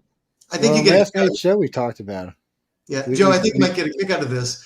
So the premise of the book, it kind of mirrors my own life. Science fiction author who was kind of burnt out a little bit, and that time I was a little burnt out, and is really fascinated by UFO stuff coming out. So he hatches this plan that he's going to go on a show like yours, and he's going to pretend he wants to find out what's really going on. So he's going to kind of get it out in the open by going on a big show with a huge audience and pretending that he knows all the answers. And he's going to say, look, on your next show, I'm going to tell you everything. I mean, every last thing is going to blow your mind. Okay. And he's hoping that the powers that be that don't want it released will come after him. So he hires a bunch of mercenaries to protect himself. He goes on and pretends to know, but he really doesn't know. He's just hoping to lure the people who do know into attacking him. So it's just kind of ironic that the guy, it's kind of like what's happening now. A real author going on a real show like yours, that has a huge audience. Although the difference is I'm not pretending that I know what's going on. Well, you did. Well, I tell people when the first time somebody ever told me anything about this, I looked at them like, we have psychologists in the service, right? Maybe yeah. I'm not kidding. And well, John knows what kind of, you know, what I can be. And I was just like that. I'm I need proof. I'm not, I can't, to me, it's not like, you know, when we talk about ufology, it's not like religion. I can't believe. If I wanted to believe, I'd go believe in a God somewhere or something else. I need proof. I need facts. I need to be involved in Yeah. stuff. And fortunately for me, because of certain reasons and people I've met over the years, I've got to see some pretty interesting stuff. But how much you can talk? See, that's our other problem. You get to see it, but you can talk about this much of what you seen like this. It's insane, but still, I have no doubt today what's going on. Really? I Oh need to yeah, call no you doubt. offline with the secure Oh, we have a line. great, yeah. We well, I'm allowed to talk about a lot of it. My problem is they don't get upset so much. Like somebody came on one night, we did this big research show on alien agendas, if it could possibly be even real, right? Because we weren't trying to portray this as weird. We were just trying to say, hey, you know, maybe kind of, sort of, but no, there's no proof to any of this. Yeah. Right smack in the middle of the show, we start talking what alien agendas could be. Not only did my server go down, and the guest server, which was Alfred Weber, he used to be a science advisory for Jimmy Carter. And everybody who was listening, all 3.5 million people listened, everyone lost connection. And every time we would get back on, every 15 minutes, everyone would lose connection again. As far Wow. as I knew back then, that was an impossible thing to do because our audience just isn't local just to the U.S. We have a worldwide audience. So how do you you got to have some serious technology? And I was like, so, and then we had one of them come on and say, stop doing it. There's only one you're getting in, and we've been threatened. I was threatened in Really? front. I had a big roofing crew with me of 20 guys. When these guys in this white SUV with tinted windows with gray Armani suits and a 45 strapped to the side walked up to the building and did this. I just looked at one of the guys and said, somebody's in trouble with the Fed, right? That's what I figured. And no, they kept pointing, and then I pointed at myself, and they're like, "Well, I said, well, I'm not in trouble with the Fed. What the hell's going on here?" No, they were pretty. They were pretty. They told me where my wife was, where my son was, how they were dressed, what they were doing. I was like, "Ooh, okay." He said, "You know, it's not always about you, Mister Joe." I was like, "Excuse me." He said, "Yeah, it's not always about you." I was like, "Oh, okay." You kind of drove that point home. I mean, You know, but on the same note, though, I have been given pervy information because of what I do. yeah, I mean, that's very far. I would love that. You know, I've had such an evolution in so many different ways since I started writing. You know, I've had an evolution in terms of you know, now I believe in UFOs. I thought I was the biggest skeptic in the world. Should be. So, you know, if you go back in time 10 years ago and you hear me talk now, I wouldn't have believed myself that I've evolved this much. And, you know, interestingly enough, you know, in terms of like spirituality, I guess you would call it, you know, when I started writing, I was pretty much an atheist. I mean, maybe a little agnostic, but for the most part, I really didn't believe in God. And you know, as I studied, because I have to do ridiculous amounts of research. That's kind of my claim to fame in science fiction. Is I do, you know, so yeah, I have, You're gonna be good, yeah. Pulse pounding narratives and fast paced, action packed stuff, thrillers. But by the same token, I try to use accurate science. That's kind of my thing. One And of the things that Star Trek out. what's that? That's one of the things that made Star Trek famous. They tried to put as much real science in as they could. Yeah, I mean, people, my fans at least, seem to love that stuff. So No, you know, I do too. yeah, I appreciate that, John. Yeah. So as I did more and more research, I came across something called the fine-tuned universe hypothesis. I don't know if you guys are familiar with that, but basically it says scientists are finding that all these different constants, universal constants, like the force of gravity, the weight of the proton, you know, the charge on an electron, all of these things have to be precisely tuned in order for life to exist, in order for carbon to exist, for stars to ignite, you know, all the different things. And it's like 1 in infinity chance that they could all happen exactly. They could all be, you know, like 20 different things have to be exactly what they are. And the odds are so infinitesimal. And so, you know, so I thought, well, and theologists immediately say, well, that means there was a creator. I mean, how could it be that all these impossible coincidences happen? And so I said, well, what do scientists say? What's their, you know, how do they explain this? And basically the scientific explanation is that, you know, there's an infinite number of universes. And so there's bound to be one that gets it right. I mean, so out of the infinity, we just happen to be the one. And that, I mean, that's a possibility. But, you know, I began to think, wow, you know, it seems to me, you know, is there a creator? Is there not a creator? I have no idea. but it seems like an infinite number of universes is just as implausible to me as the idea of a creator. So who's to say what's more ridiculous? I mean, they both seem pretty Well, ridiculous. maybe it's a little bit of everything. I talk about this with some of the lectures I do about the universe itself being sentient, because when you look at the universe, it has the ability to create and destroy life. It does it here every day, but not just here. We know now, or I should say, I mean, I've been predicting this for 2 decades, but science is finally catching up. They agree now that we're going to probably find life on Mars. We're definitely going to find it on 4 or 5 of the moons around Jupiter and Saturn. Now, when I say life, ladies and gentlemen, don't write to us. We're not talking about intelligent, even though it's possible. We're just talking about every day some kind of creatures. We're not talking little microbes. We're actually talking about creatures and stuff. They do think we're going to find all of that there. So when you start looking at the universe itself and how big it is, we're not even talking about the multiverse, just even our own little galaxy. That's what they upgraded it lately to 170,000 light years across. It's big. Oh, Trillion planets in it. God knows what we're going to find out there. So for me, when you look at the universe, maybe you and I are just little cells inside the universe being broke off so the universe, so it can be made manifest, so it can figure out its own self. No, it's I mean, so big now. It's like in this book here, Joe, the Battlefield Earth, there's notes in the back which are Hubbard notes as he's writing it. And so there's one note here: light year equals about 6 trillion miles, 400 billion suns in this galaxy. This universe contains perhaps 100 billion galaxies. From Earth to center of this galaxy is about 30,000 light years. And these are just notes that he made as he was working out the scope of this book. Yeah, there's so many things that when you get into all of this that, like the way everything spins, when you look at a hurricane, when you look at a galaxy, when you look at a solar system, when you look at a universe, and most people don't even realize that we're astronauts. All 8 billion of us are astronauts. We're living on a planet that's spinning at 63 miles an hour, traveling around at 190,000 miles a second or something, as we're cruising through the galaxy. So not only are we spinning around our own self, we're spinning around the sun, and the sun's spinning around a galaxy, and not just moving in a circle, it's moving in an elliptic, but it's also moving up and down as it's doing it. We're all over the place. Joe, my most successful novel actually takes that into account. So I wrote a novel 2017 called Split Second, and I wanted to write something not new on a new take on time travel, because it's been done a million times, right? In movies and TV. Yeah. So I studied. I mean, I read endless. I spent like 6 months researching time travel. And I came up with this concept that I think is unique. And actually, like I said, it's been my most successful novel. It was like number, I think, 17 for the entire year on Amazon, the number 17th, best-selling book. But anyway, the concept is, the premise was this, the hook was this. Let's say you could go back like a millionth of a second in time. Okay, what good would that do you? I mean, how would that be helpful? I mean, the blink of an eye, because you couldn't play the stock market based on insider information. You couldn't change a mistake.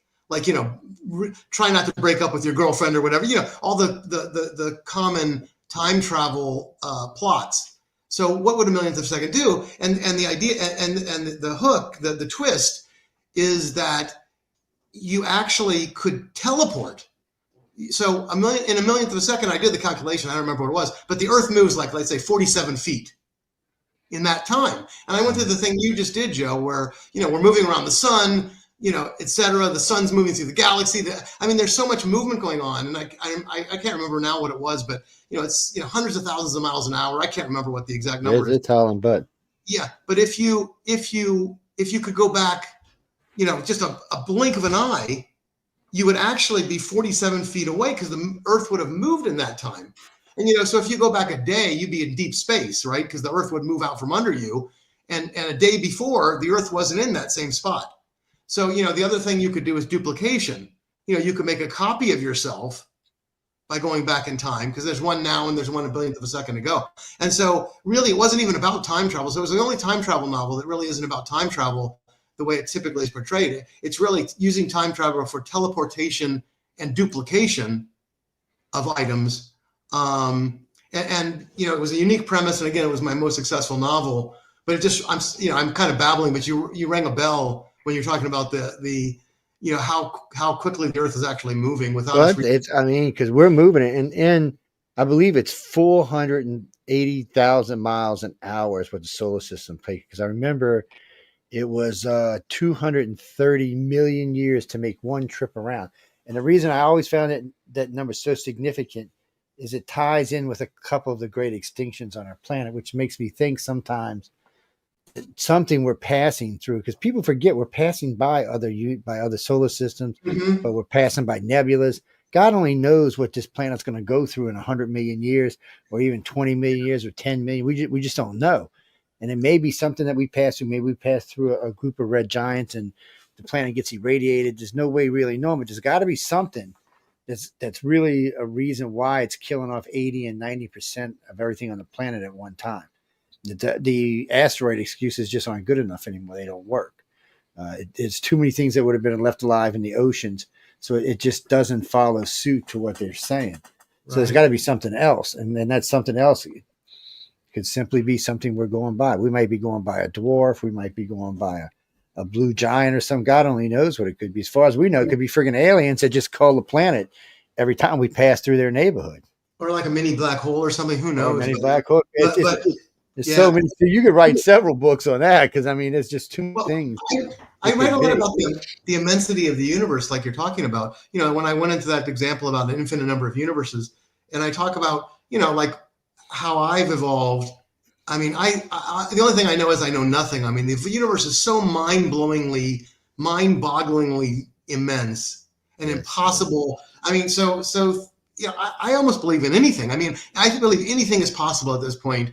When you really think about it, and the way I explain it in my novels, I have is like, you know, I start at the sun, and so, you know, we all kind of know how big the Earth is, but the sun can fit 1 million Earths inside of it. Yep. 1 million Earths, and our sun is a small one. I mean, it's below average in size for this galaxy, and you know, you're saying that in Battlefield Earth, I think 100 million. Or 200 million or 400 million, whatever, in our galaxy, and 100 million galaxies. Now that with the new telescopes, they're thinking there's 1 trillion galaxies, each with like 100 billion or more stars. And each star is, you know, the average is bigger than our sun, and our sun can fit 1 million Earths inside. I mean, how can you even imagine, you know, a ball of fire burning for 4 billion years that could fit 1 million Earths inside? Just imagining the sun is impossible. Well, I mean, it's just think about may have created the massive black hole at the center of our galaxy. Yeah. So usually that's a sun that creates a mass. That would have meant there was when the universe was first created, that it threw off a bunch of giant suns and they collapsed, and they created the universe by gathering all the stuff in the areas around them, by just like they do today, just like when our accretion disk happened in our own solar systems when it first forms. That's what they're thinking happened. They think that these were giant. We're talking suns. We're talking suns half the size of our. They still have their beginning too. So even if you have the big sun, like that beginning too. It's beginning. It does start. You know, the fact of having a creator becomes more plausible than thinking that, because even when they get into spontaneous combustion, something had to amount for something to be there to combust. You know, it's like all this thing. Oh yeah, well, there was something there before that, and so that's where you get into that thing, that the concept of a creator becomes more plausible than these specious things of like, yeah, well, you got this hitting that and becomes this in a turbulence, whatever. It's like, but Johnny, the black holes grow for two reasons. One, because they eat, but two, our galaxy, we're eating right now. Currently, the Milky Way is eating 5 galaxies. The biggest one is the Sagittarius galaxy, but we're eating other galaxies. Eventually, they said 1 billion years. It's looking more like 650 million years now. Andromeda is going to eat us, and we're going to turn into one massive monster galaxy. Afterwards, it'll all go back into being a galaxy. God knows how long it'll take, 100 million years or so, but it'll all go back in. But that doesn't even mean our planet will be affected, because right now they're not sure if Earth is actually from the Milky Way. It might have been from the Sagittarius galaxy. It may have been deposited here along with all those red dwarfs that are hovering around our planet right now. They know those red dwarfs came from Sagittarius, so they're thinking, was there a stationary here and these suns just came around us, or did we come in with the flow from the other galaxy? We are a backwater. We are a backwater planet. I mean, you know, we live out off the spiral arm. So right, yeah. I mean, if you look at our sky, like in the center of the galaxy, there'd be 1 million times as many stars per, that we would see. It would just be like daylight all the time because there'd be so many stars. Go ahead, John. I'm sorry. Yeah, so I just got nudged from Emily, so I need to go back to setting up for the parade now. I've got a Hollywood Christmas parade tomorrow, so So I we're the said, green room. So she's just saying, "Are you done yet, John?" So so I said, keep them fingers off of you until this is all over with. Now, none of that hanky panky stuff, man. Joe, Enjoy the parade, John, and all the thank you very celebrities. much. Very good talk. And I'll follow up after this, Doug, to be able to schedule to do this interview and whatever book we're going to talk about. And then just one thing too about your when you were as a guest is I really enjoyed our podcast interview because a lot of the people listening that participate in Rise of the Future, you know, what you talk about in terms of research, the importance of research really came right to a new level because you're able to take a story like when you get into near future, the problem with it is that it's really easy to poke holes in it. So what you're able to do with near future on your science fiction and make it, you know, at what point does it turn into science fiction from fiction? You got to be really good to pull that off, and you did very well. So, you know, Thanks. kudos to you on that. But that's one thing that made your podcast interview so good too for anybody, you know, interested. You in best go near on future before you science get me fiction. in trouble with Emily. Okay, All Get me right, in so I have to trouble go with the back. boss So lady. nice seeing you again. I'll talk to you later, Joe, and we'll We'll connect catch up sometime next week. a little bit later. Ladies fantastic, and John. gentlemen, Thanks. Good that seeing was you. Mr. John Goodwin, Galaxy, president of Galaxy Press Shop. You should check him out. He'll be out there working his butt off. So y'all be sure to go check out the parade. Write to us and let us know how you liked it. If you're looking at any pictures, we dropped some last night on the news on the flip side, so y'all go check those out. Yes, they were all decked out, looking good. But be sure to check him out, give him some love, guys and girls. So and check him out on Writers of the Future. His show airs at 2:00, right before the professional with Echo Churning. Anyway, back to what we were talking about. You know, near sci-fi has always been my favorite. So it's been something for me. Well, first off, I got a bachelor's in science. I'm a geek right off the get-go. But I just and then I've got degrees in advanced electronics and advanced avionics. Plus, while I was in the Navy, I learned aircraft recognition and all kind of other weird stuff. It's because I was a plane captain aboard the Nimitz before. Well, I was special forces for 18 months, and then I was on the Nimitz waiting deployment. So while I was there, I got bored. I said something I can do because while we were doing sitting below decks, they said, "Yeah, we need plane captains." He said, "I see you got all the certifications." I said, "Yeah, man. I started out as an Airedale," and he said, "Well, come on." They put me up there, and after about 2 weeks, I loved this job. I was in charge of the whole flight deck. I loved this job. Man, I was having a field day up there. Got to run the pilots, got to run the crews. And then one day a thing for a missile broke and I went and fixed it.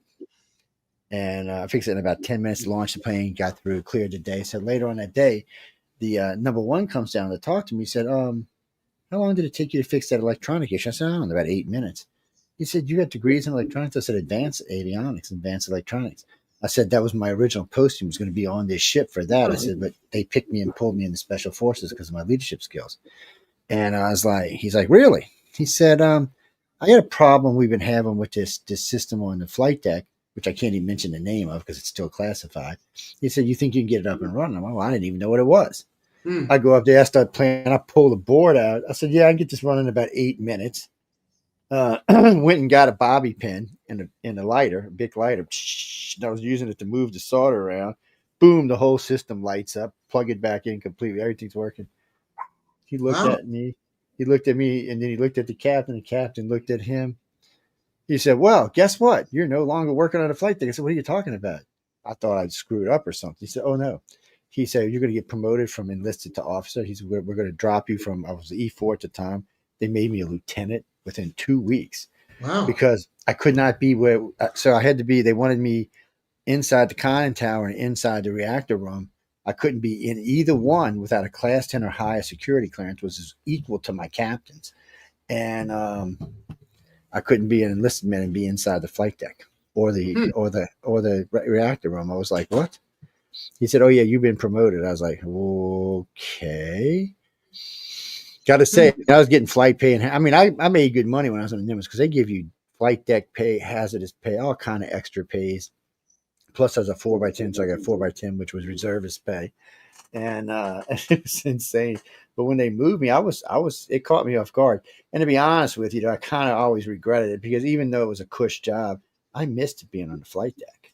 Mm. I missed being out there ducking under jet engines and launching things down and making sure everybody was doing their job. I don't know, I enjoyed it. Mm. But it was a lot of, but I was on the USS Nimitz on 2 different occasions when there was supposable visitations. One of Yeah. them was when Ronald Reagan was there. Yeah. The only time I ever had the captain clear the entire flight infrastructure altogether. That means deck, on secondary deck. No one could, even the camera systems weren't on. All the circuit systems were turned off. Hmm. All but one system, which was looking at the forward deck. The ship came to a complete stop, which it never does unless it's porting ever at sea. That was just so weird. Even when we were taking on stuff from tenders and having subs parked between us and the sender, we never slowed down. Hmm. It was always cruising, and because that's how you got. If you got to launch jet, you got to be moving. And then I still remember that day, the whole front of the carrier did this number. Hmm. So there was enough weight on the front of the carrier that it pushed it down. Now, I Huh. don't know of any aircraft that we not even a B-52, which couldn't have landed on anyway, would have been heavy enough to push the front of a carrier down 2 or 3 stories into the water. Whatever it was super heavy. And they say that's what delivered Ronald Reagan to the boat, whatever that was. And then there was a bunch of guys in the deck that got one of the circuit cameras working for the front deck. And they kept saying they seen weird things come out what looked to be a saucer. It went around on the boat for months, and then everybody had to they made everybody sign a security clearance, which mine ran out after 36 years. It ran out. And get this, I'm on a friend of mine's show, Stephen Bissett, and I talked to him a little bit about it. And guess what? I got a phone call. Hmm. I said, well, wait a minute. I said, first off, the Nimitz is being retired. What does it matter that I'm even talking? Oh, no, it's not being retired. And you can't talk about anything that happened on board that ship. And sure enough, they sent me a new security clearance to sign. Well, they're keeping track. Actually, to be honest with you, they didn't even send it. They showed up at the house with it and made me sign it in person. Hmm. It was, it's part of it. People ask me all the time because I'll do work for, after Katrina, I was remodeling a guy's house. Turns out he was a forensic expert for the FBI. He ran a background check on me before he let me in his house. And so he called me when they said, you come by my house, I want to talk to you about something. I said, do we do something to aggravate you or something? Because we've been working this guy's house. And he said, no, I got a question for you. He said, sit down, I can ask you. I was like, sure. He said, Joe, how come the FBI does a background search on you every 2 to 4 years? I said, I have really, really, really high security clearance, man. Really high. It's like I said, they just do it. I said it's nothing personal. I said they just do it because they want to make sure I'm not. And once I got on started doing radio, I noticed they put me on the list. They got some kind of list. So we get keyword searched all the time. They don't really care. And, I mean, I've been warned about certain things not to talk about, but other than that, they don't really care. They want you really and truly when it comes to UFO and stuff like that. They really do want you talking about it. There used to be somebody when I first started hosting radio on Wake Up USA that used to break into the system and tell us all kind of stuff. He worked for the government. I don't know how else he could have gotten into the system. And he broke right in and hacking. And we were on 1690 AM back then. So hacking into AM radio is a federal crime and a big federal crime. Anytime screwing with the airways will get you in big trouble. And FCC wasn't even interested. They made the report and he got it back. Oh, it was just some harmless thing. Really? Because it was like every couple of weeks. It got to the point where we would be doing shows and I said, well, why don't you just ask a question, Mr. Guy hanging out on the line with us? And since you were, and they would just come in and ask a question to the guest or ask a question to me and then disappear again. The guests it weirded out a lot of my guests. It weirded out. Then when we got on UFO Undercover, I became the producer. And we use a different type of system. So it's a lot harder. And the system I use today, it's hard to get into. I mean, I still do build and design computers, so I'm not exactly an idiot when it comes to protection. And I got some good friends. A good friend of mine got his ass sent to Alaska he was there for like 10 years for hacking NASA. Well, they offered him that. They told him 10 years in prison or 10 years in Alaska, your choice. And he still works for him. I think he's in the Pentagon right now. He was down in Australia for a while at the the Queensland's facility, the Pine Gap facility. That's where he was. So he was up at the Hart facility in Alaska for almost a decade, which there's some goes on up there. And then he was at Pine Gap, which we busted Pine Gap. Pine Gap came out in, I think it was 98 or 99, said, okay, we're closing shop. No more deals. It's over with, done things. Okay. So I had people just scouring any information that can come out of it. And then a guy comes up with a set of invoices from 2022 on some deliveries that had just been made to Pine Gap. So we released them. And we got all kind of lawyers called us, ceased and desist this, ceased and desist that. I said, it's too late. We've already released everything we got. There's no ceased and desist in anything. And then Pine Gap said, yes, we're back in operation. But their mandate is the joint U.S.-British defense of outer space. And they mean outer space. They don't mean the inner planets. They mean outer space. Anything coming in from outside of our solar system, that's what they're talking about. And they're not talking about rocks.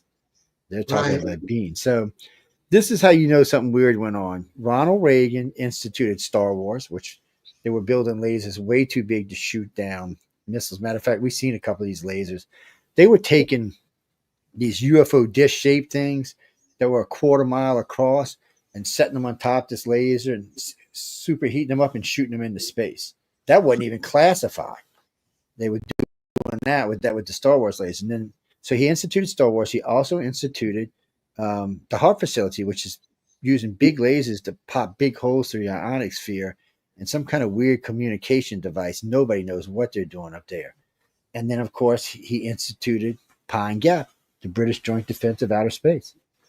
But Joe, let me ask you this. I mean, and he said we're going to go to war with aliens 7 times.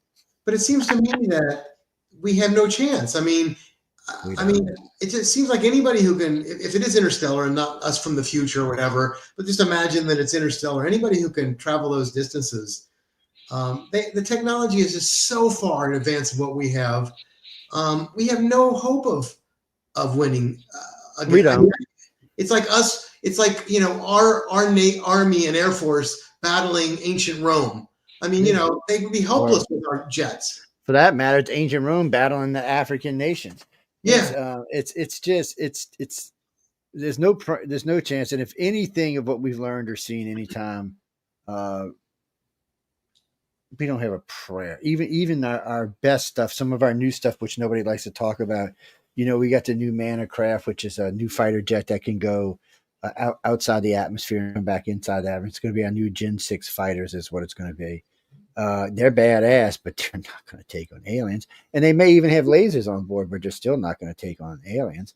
I mean, from what the reports we've got from World War II and even from modern day pilots today flying F-22s and F-35 saying, oh, we can't do, you know, the closest thing we have today that can fly like the Foo Fighters did or like the UFOs do today are drones.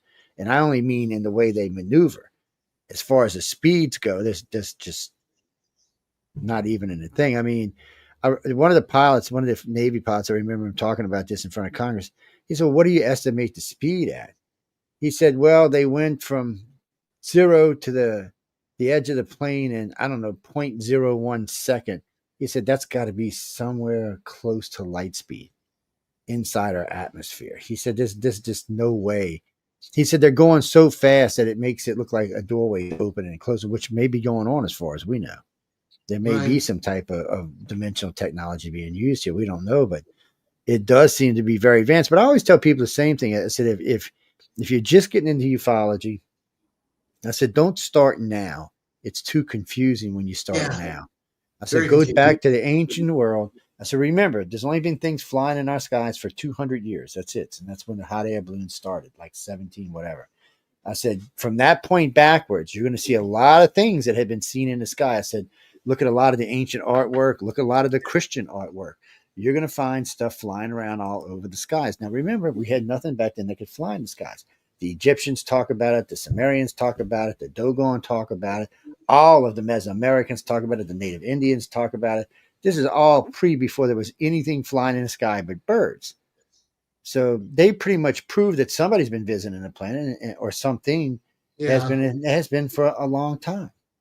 And then Boeing got in trouble because No, Lockheed got in trouble because they released a picture of the Dark Knight satellite.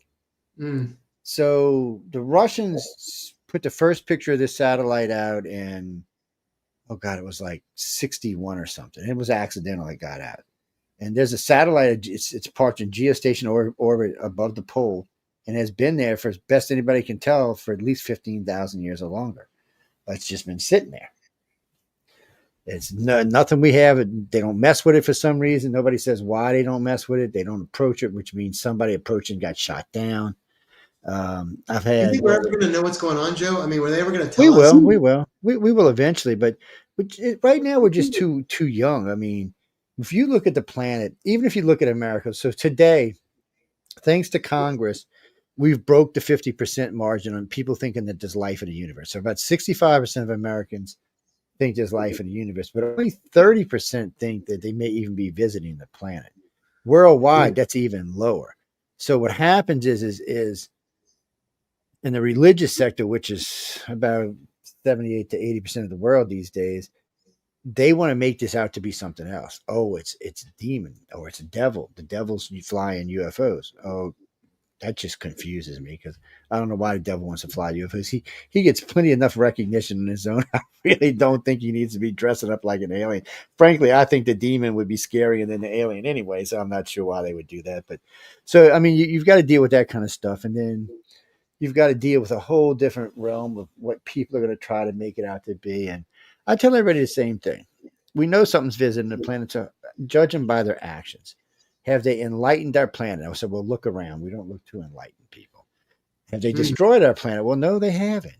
So obviously they're not here to enlighten us or to destroy us. So what are they actually here for? To just observe? Maybe. But then you've got weird things that have happened to our society in the past. You know, we've managed to interbreed with 4 or 5 other, Cro-Magnon, Neanderthal. There's like 5 races, I think, or maybe even 6 if you count some of the ones from South America, that eventually we all bred into to sort of create the race that's here today. But the Sumerians don't say that. Sumerians say it happened a whole different way. And the Sumerians said reptilians used to come down, steal the women, rape them, and bring their women back, and they would have babies, and the babies were different. Not meaning they looked different, they acted differently. Well, guess what? Every human on this planet has a reptilian section in his brain, and it is the section that makes us question things. Without it, we'd all be little zombies just walking around doing what we're told. So, things like that ring true in the fact that, okay, here's an ancient race talking about something that they had no idea if it was even possible. And here we are in science today knowing, oh my God, it is possible because we have that reptilian section of the brain. But there's also the blood thing. So until 40,000 years ago, everybody on this planet was brown-eyed, brown-skinned, brown hair, O positive or Rh positive blood. That's all there was. There was no Rh negative. There was just Rh positive. There was no green or blue eyes. It was just brown eyes, brown hair, and brown skin for 2 million years. And then all of a sudden, 20 to 40,000 years ago, nobody knows why, Rh negative popped up on the scene. We started having mutations. We know O negative is the purest form of blood known to man and the universal donor, but yet Rh negative kills babies. Until they invented the anti-denogen G gene, you used to have to get a blood test to get married because it was a good chance your baby would be stillborn. So Mother Nature didn't create that. She's not going to create something that kills babies. That didn't even make any sense. So now you have something that started in our society that shouldn't be as high as it is. It's at 15, almost 16% now. And in the beginning, we know it was killing babies, and lots of babies, because the plus gene attacked the negative gene. Mm-hmm. And it killed it. So, I mean, we know this. This is science fact. This isn't even speculation. We know that's just how that works. So, but somehow with all that going on, it still managed to gain a foothold in this planet at 15% and growing. They estimate in another 300-400 years, it'll be 30%. In 10,000 years, it may be 70%. How's it forcing the Rh positive people out, and why? And why, more importantly, do the Rh negative people not share the Rhesus gene with the Rh positive people? So is it a separate species? Well, according to science, it's not, but we don't share those genes. So something's screwy Louie somewhere. Plus, Rh negative people are different than Rh positive people. That's just science fact. What's that, Chris? I have no idea why. I maybe something interfered in our population because we needed to expand. So as we grew as a society, we would be a healthier society. I would imagine if we'd have just stayed with one blood type and in the direction we would have headed, eventually it would have caused health issues on our planet. But having three blood types and both negative and positive gives us a much broader base for mutations to grow as we move forward. That's the only thing I can think. I'm not a scientist. I do have a degree in science, but I'm not a scientist. It's I've talked to many of them though. Oh yeah, I've talked to many scientists about this. If you ever get a chance to talk to Dr. Paul, I think it's Paul. I never pronounce his last name, but he's the cosmic pulse guy. He's a theoretical physicist, just like Michio Kaku and Neil deGrasse Tyson. I have talked to both of those, and they were both interesting. Yes, they were. They love to talk. I mean, they really do. So no, Jack. So I was going to call him Richard. Douglas actually does near now sci-fi, which one of my favorites. No, I'll ask him. So Samantha's asking, do you have any of your own favorite near now sci-fi TV series? Oh, I don't know. That's an interesting question. TV series. See, he's a reader though. He's not probably a watcher. Yeah, you caught me off guard with that one. I'm trying to think. Near future series. Wow, I'm drawing a blank right now, but I'm sure I do have one if I really sit down for and think about what I watch. So, go ahead. No, I just, I watch, and there's so much out there right now. I don't remember what I watched last week. I mean, there's infinite number of series on, Netflix and there's Apple, Amazon and all the other different services that it starts to get to be a blur. It's kind of nice because at my age, 2 years later, you can watch the same series and you're still surprised. I tell that to my wife all the time. I said, I don't remember that series. I was watching Babylon 5 a couple of weeks ago. I said, I don't remember none of this. And I know I've seen it before. So. No, I am a huge fan of Star Trek. I've always been a huge fan of Star Trek, for sure. I mean, who is good? Yeah, I mean, most people are. It's Jimmy, right now, well, I'm not watching anything right now, but the last ones I watched at near now was the Mars series, which was because they used Mars colonization along with real scientists to talk about how it was going to happen. It was like a combination of things. I did like Altered Carbon, even though it was only 2 seasons. It was a good series, but it's not a series for children. There's a lot of misbehaving in there is all I can say. A lot of nakedness, but the science is good. It's good, solid science. And it's just about a chip they put in the back of your head that if you die, you can upload that into another body. That's the basis of it. It just shows you what will happen. And after you had been doing that for people who have been living for 3 and 5 and 700 years and accumulating all this wealth, what they would become. That's basically what the series says. And then there's the one on Amazon. I can't think of the name of it now. That's just based on right now science. That's what it is. Building rockets to move around the solar system, colonizing Mars, colonizing the asteroid belts, things like that. And Mars and the belters and Earth getting into arguments and stuff. And then a little bit of outside problem with some blue plasma shit that came from another galaxy. Yeah, I don't know why I can't think of the name of it. Yes. And I've watched it many times. It's a good series. It is. It's on Amazon. Yeah.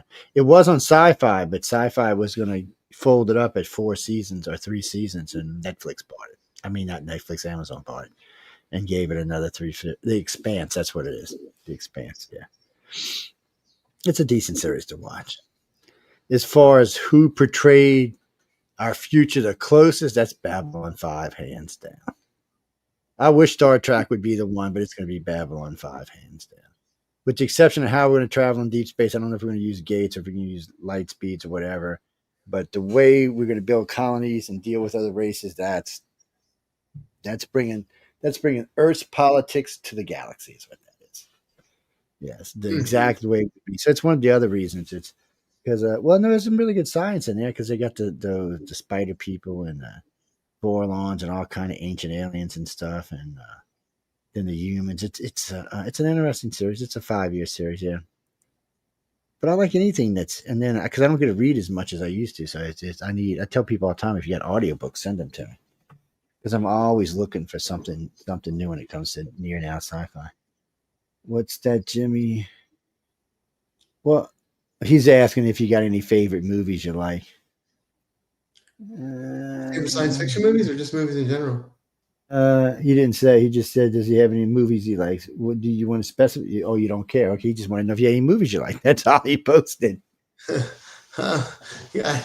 That could be Yeah, a long list, man. it's like a blur though. Let me think. I mean, obviously the classics like Back to the Future and Groundhog Day and The Fugitive. I'm an old guy, so those were classics for me.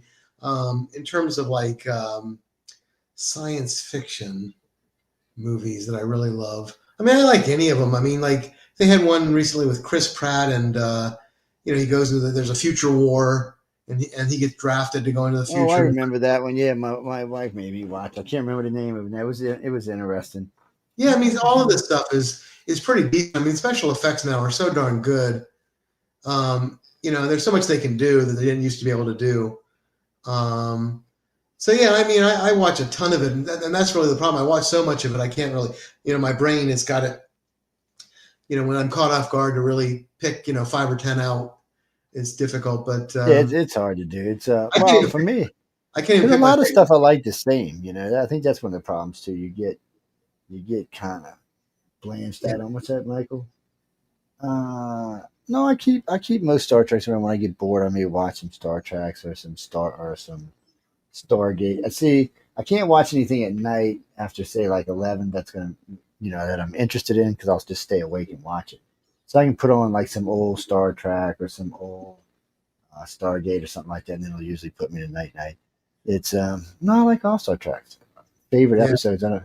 Oh, you mean in rank which Star Treks I like the best? I don't know, but I can tell you Discovery's last. Even though I think Discovery was good sci-fi, I just thought it was lousy Star Trek. So that's the difference. Yeah. Strange New Worlds. I don't know. We'll give it another season, and then we'll see where it's going to sit. Yeah. And Scott Bakula was kind of big for Enterprise, and he was kind of a big star for a Star Trek series. Yeah. But it was a good series. It was fun to watch, and I mean they were all fun to watch. It was interesting to see Picard his first time, after not seeing any real Star Trek with movies. Oh, you mean the series Picard? I don't know. What other series? It was Discovery, Picard, and something else. They were watching at the time. I mean, Picard's okay. I mean, the last one's good because it brings all the old guys back together. I wish they would do one with 7 and 9. She was pretty badass. I think they are. I think they are doing I heard. Yeah, I heard there was, but I haven't seen anything about it. I think it's coming. I'm pretty sure I read that it's coming. I remember reading about it, but Yeah. what do you mean? Why I don't think? Because Discovery's not Star Wars. I mean, it's not Star Trek. First off, that's not even how the Klingon War happened, so we don't even want to get into that. And pretty much that whole first and second series of episodes was just, and then come on, the Spore Drive. Never heard about that one either. They just took too many liberties for Star Trek fans. But I mean, if you wanted to watch sci-fi, it was good sci-fi. Berman was an all right captain. She just wasn't. She wasn't. She just wasn't one of the captains. Star Trek has a moral code built into it. They expect people to act a certain way, and for some reason, that particular version of Star Trek doesn't. And there's a lot of language they use in there that's not really acceptable for a lot of Star Trek fans. What, you mean cursing? Star Trek fans, believe it or not, don't really need cursing. They've had 14 movies and 9 series without cursing. I don't think they really need it. I don't think it's something they have to have. Yeah, when I started writing novels, I used the F word because I thought that was kind of like, that's how real people talk. Real villains are going to say F you, whatever. I mean, but then I, about halfway through, I decided, this isn't necessary. I can, despite in real life, they might say that, why not appeal to the broadest audience possible? And some people do take offense. So I went back and at least on Kindle, it's really easy to change. And I took those words out. In the paperbacks, it's pretty hard to change, or the audio versions, obviously. Yeah, it's hard to go back and change it. But I did notice a lot of sci-fi, what they did was instead of actually using the word, they just changed it to something Yeah, else, frick or frack or I whatever. know. I know. So I mean, I guess in a way it works. I don't pay that much attention to it because I know what they're doing, but that's like on what's the one that's out of Australia, the Jim Henson one, Farscape. It's Yeah. they tried that along the way. And what do you mean, G? I mean, Star Trek. I mean, Farscape wasn't a bad series. I mean, it just was a sci-fi series. I don't know if I could say it was great or horrible. It was just a series. Definitely watchable. Yeah, it was definitely watchable. And they had some good characters in there. I mean, they had some good stuff in there. Well, what do you mean? So did you like, all right, Bruce, did you like Stargate SG-1 better when MacGyver was the guy, or when the guy from Farscape was? Which guy you liked running SG-1 better? Yeah, I don't know why they didn't give it to Samantha either, but I guess at the time they didn't think they could do that. Well, I mean, you had the Colonel O'Neill, who was running it, and then you had the guy from Stargate, because Claudia Shepard and I can't remember his name were under contract with Sci-Fi because they had bought Farscape. Well, when they shut down Farscape, they didn't have anything to do with him. Neil, what's his name, wanted to retire, so they said they offered it to them, and they did 2 years. I think they did just as good a job as anybody else did. It was just a 10-year-old series. That's why. I mean, it wasn't much. I mean, how many times can you find a villain, fight it, kill it, and be victorious? I mean, it's all they did. I mean, that's what the series was about. I mean, it's what basically all of it. It's rare that you see a movie, a book, an audio book, or even a radio book where the villain comes out on top. It does happen, but it is rare. Yeah. Yeah. You know, Wesley Dean told me that one time about starting the end of your book first. I don't know if I could do that or not. I'd end up giving away too much of the damn book trying to explain what was going on. And I know you're supposed to just do the splash at the end of the book and start after that at the beginning, but I don't know. And by the way, if you're going to be a Writers of the Future winner, I will tell you this: those first 3 pages or 4 pages need to get the judge attention. Yes, they get a lot of people who submit to them, so you've got to get their attention. You've got to hook them with something that makes them want to read the rest of it. So remember, it's a short story, so it's not a lot of reading. I mean, what's the max? 17,000 words, I think. So it's a short story, and most people only use about 5,000 or 6,000 words anyway. So, but you need to hook them. You need to say, "Hey, I got you." You want to make them want to read that story, because if trust me this much, if you get one of the coordinating judges to read your story, there's a good chance when it goes in front of the judges, it has a much better chance of winning. Not going to say it will, but it has a much better chance of winning. Or getting a runner-up where they'll send you advice to tell you how to try to win next time. Yes, it's not a guarantee by any means. Brenda wants to know if you got something new coming out anytime soon, and can she find your works on the usual book places like Amazon and places like that? Yeah, I mean, look me up on Amazon, Douglas E. Richards, and just, go read the synopses of, there's a bunch of them. And I think I gave you my bio. I don't know if you're going to post it anywhere, but it has a list of all of my books. There's about, 20 novels at this point. But I put a lot of effort. Is that the one you sent to Carmen? Yeah. And I put a lot of effort into each one. I mean, it's just an enormous amount of research. And they've been, they've been pretty successful. I mean, they tend to do pretty well, be pretty well reviewed. So people seem to like John don't give compliments often, so yeah, John seems to really love them, so which is nice. So we'll see, and hopefully they'll make a couple movies. There's a couple of books now that are optioned and people are trying to make movies out of, so that would be kind of fun. Or Netflix series, whichever. But yeah, I mean, you asked like what my favorite movies are. I don't even know my own favorite books that I've written. I can't even tell you. That's not good, man. What should I read? Tell me which one I should read, and I have no idea. I mean, just look at the synopses and decide which one seems the most interesting to you. What's going to jump out and grab you? Yeah, but I cover. I mean, I write. They're pretty much just they explore crazy great scientific advances and the impact on humanity in the next 20 or 30 years. So it's like 20 or 30 years from now. Sometimes it's hard to keep ahead of real science. It's funny, when I started out, I thought, well, I'm being like too far out there. Nobody's going to believe this. And I tell the story that a couple things that I studied developmental biology in graduate school. I have a master's in molecular biology. And one of the things that fascinated me the most was, how a fertilized egg becomes a human being.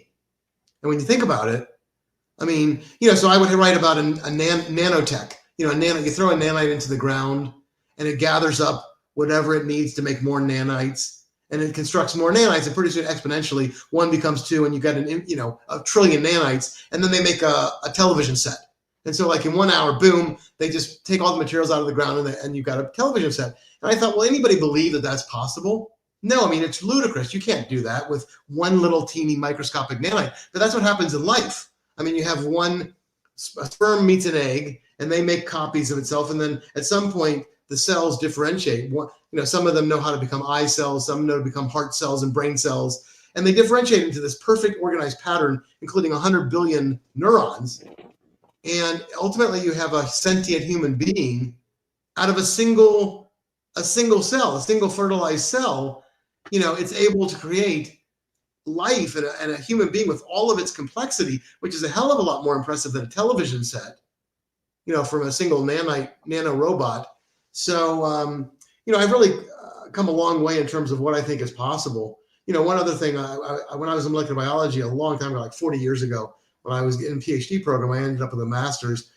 I was sequencing DNA as part of my project, and it was painstaking. I mean, it would take a long time. If I was sequencing this 300 base pair stretch of DNA, and it would take me a long, long time. Yeah. And if you would have asked me at the time, how long before mankind can sequence 1 billion base pairs in a day, I would have said never. I would have said like at the speed of light, like it can never, that's impossible. The physics won't allow you to sequence 1 billion base pairs of DNA in a day. And now we do it routinely. Technology, so it's just amazing. So like, my book, the one that has 4 books called, starts with Mind's Eye. It's Nick Hall is the hero, the Nick Hall series. Anyway, that is a guy, I wrote it like 8 years ago. Guy wakes up in a dumpster and he finds out he's got a computer chip implanted in his brain, and he's lost his memory, but he knows that he can read minds perfectly and he can surf the web with his thoughts. Okay. And at the time there was a lot of, work being done where guys could control like cursors on a video game with their thoughts. You could kind of convert the electricity in the brain into, the thoughts that you use into stuff. And now it's reality. I mean, people can dictate like 95% accuracy. You can just like dictate a book in your mind, and you've got sensors that'll read that and convert it. And now with Neuralink, one of the Elon Musk companies that's implanting a chip in the brain, and the guys who are doing the movie, they're calling me and going, wait a minute, is there, we need to make this a little bit farther in the future because, now this isn't science fiction anymore. And I was like, wow, when I wrote it, I thought it would be 50 years before they'd get there. So, it's getting hard to stay ahead of actual science. Oh, it is. I mean, I know this is in the 90s sometimes. So the government was asking about, is there a way to upload our consciousness into another body? So a gentleman decided, he took a chip, and I was like 95, 96, and he put it in his brain. And the experiment was, could he get any memories onto the chip and get it out and retrieve them? So he put the chip in his head. He kept it in there, I think, for about a year. When he pulled it out, it had about 1/3 of his memories on it.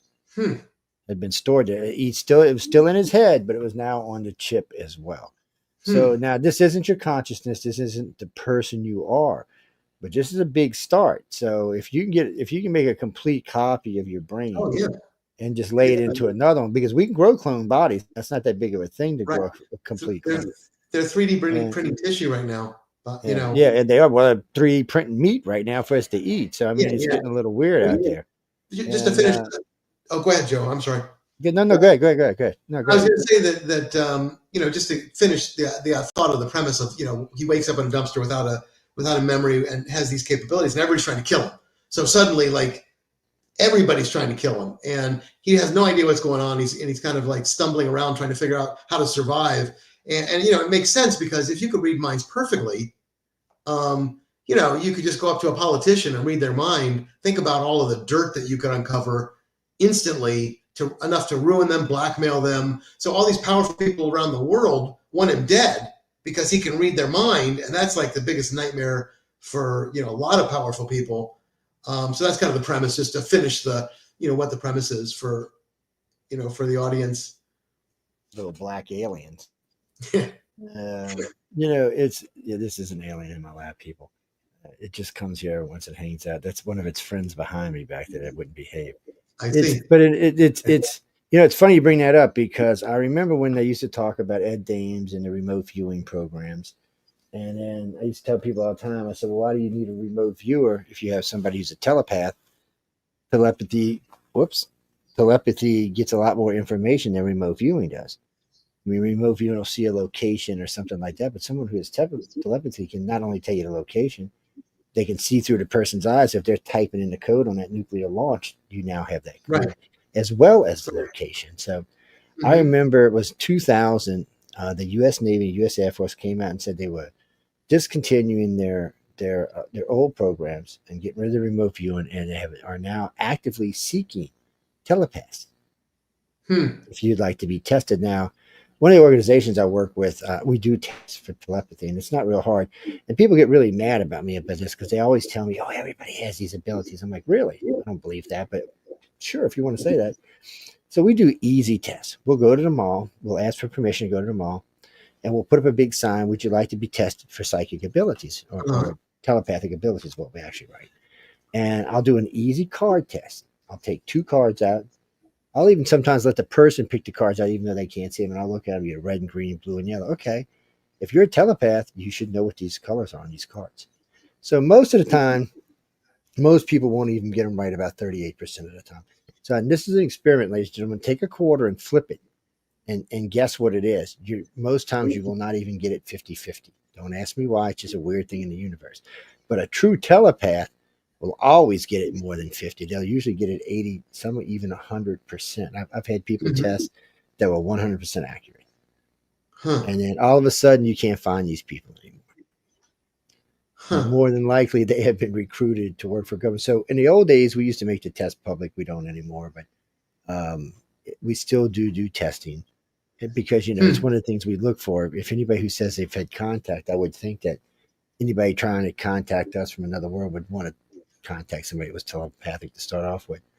Telekinesis doesn't exist. You want me to prove it to you, Mr. John? I'm not saying it won't exist. I'm saying it doesn't truly exist today. You want to know why? Is Vladimir Putin still alive? Is Xi Jinping still alive? Is Kim Jong-un still alive? Is Donald Trump still alive? No. If anybody had the ability for telekinesis, that means they could squeeze an artery in your brain through thought, kill you dead, and make it look like it was a natural cause. Let me tell you what, anybody who had the technology would be taking over the planet. We just haven't reached that stage of evolution yet. Yeah. We're still the babies. Telepathy in this book isn't just kind of surface thoughts. This guy could like delve into he owned your memory. He could remember anything that you remembered. So all your bank codes, all your hidden secrets. That's good. And it was like perfect telepathy. I mean, just 1,000% perfect. And what's really interesting about that is it would be a nightmare. And that's what I explore in the book. I mean, yeah, people are trying to kill him, but can you imagine? You don't want to know what people are thinking about. I mean, you know, when your kid comes home and they have this crappy painting and you say, oh my God, honey, that's beautiful. We'll hang it up on the refrigerator. And in your mind, you're going, wow, that's horrible. You know, you don't want to, you know, I don't think anybody could stay married for more than a week. If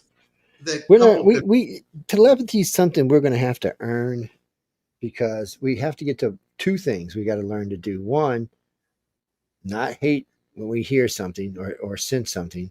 And 2, learn how to block out the majority of it. Because if you're just walking down any ordinary street and you're a telepath, you're hearing everything around you. God knows what half these people are thinking about. Mostly nasty. Most of it you're not going to want to know. Yeah, and a lot of it's nasty thoughts. Yeah, I mean, a lot of it is. Imagine if you're like, you know, super heavy or, you know, whatever. I mean, you know, I think people aren't all that kind in their heads. I mean, they might be kinder what they voice.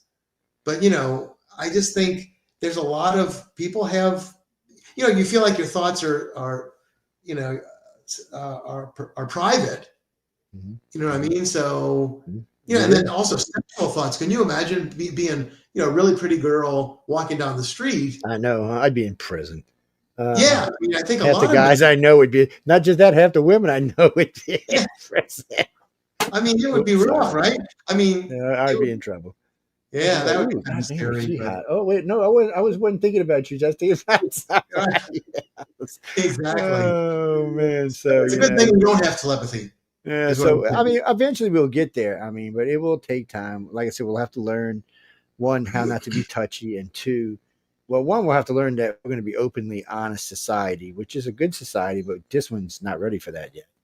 And then we'll have to learn how to block it out because the noise itself would get to be too much. Because remember, people, if you're listening all the time, you're going to be hearing. It'd be like if you heard something in your ear 24 hours a day, 7 days a week, nonstop, not just one thing, hundreds of things. And telepathy doesn't have a range. So when you relax, God knows how far you could go out and pick up. There Yeah. is no range to as far as they know, and all the education I've seen on this, all the science I've seen on this says there is no range to telepathy. So it's more up to the person than it is anything else. I mean, just think about it. You're living in New York City, and everybody in your building you can now hear. Can you live that? No way. In this novel, I mean, people are trying to kill him because the powerful don't want their minds read, but they also want to get it for themselves. So they want to figure out why it happened this way, what the chip in his brain is doing and how it's working so they can get it and become all powerful. So, so I thought, so that's kind of the premise for the whole series. And that's a good series. I mean, that's fun stuff to do. yeah, it's been really successful. I mean, I think it's got, I don't know, probably like 70, 80,000 reviews on Amazon. Oh, that's nice, man. That's doing total. well there.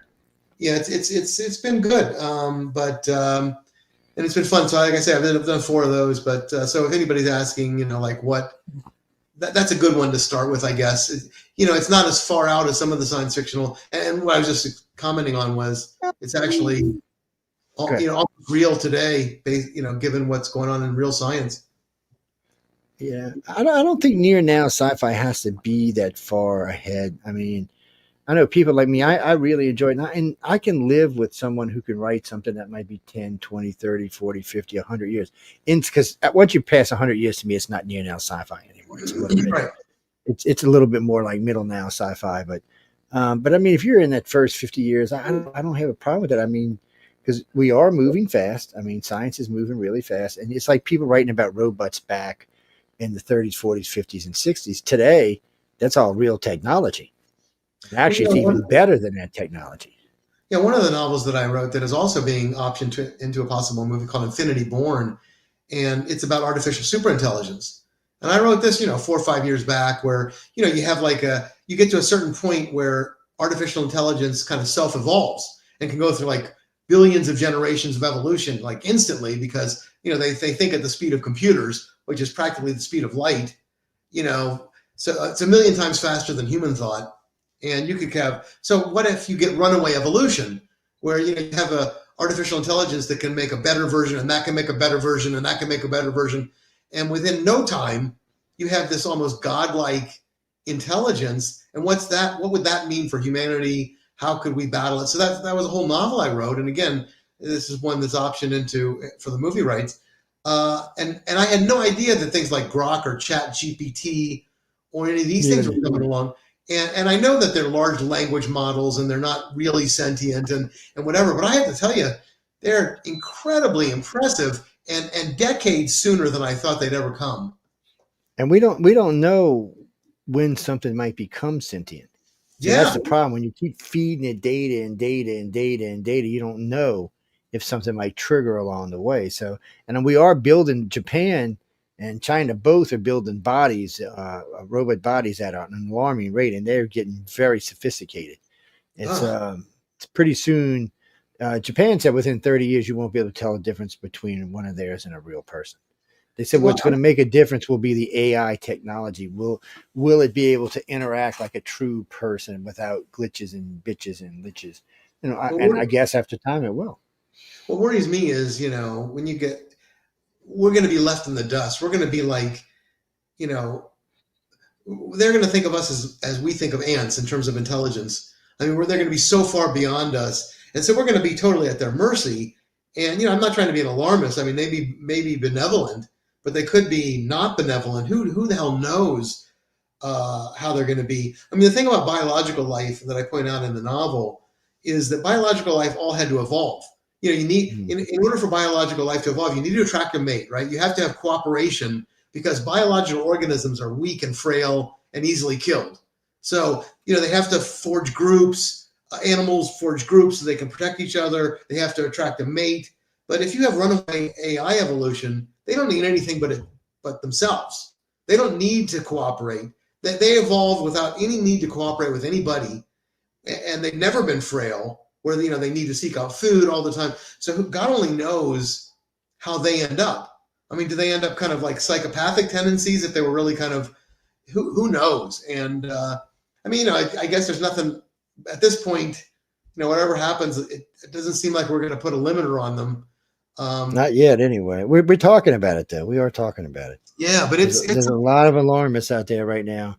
A matter of fact, I was at one of the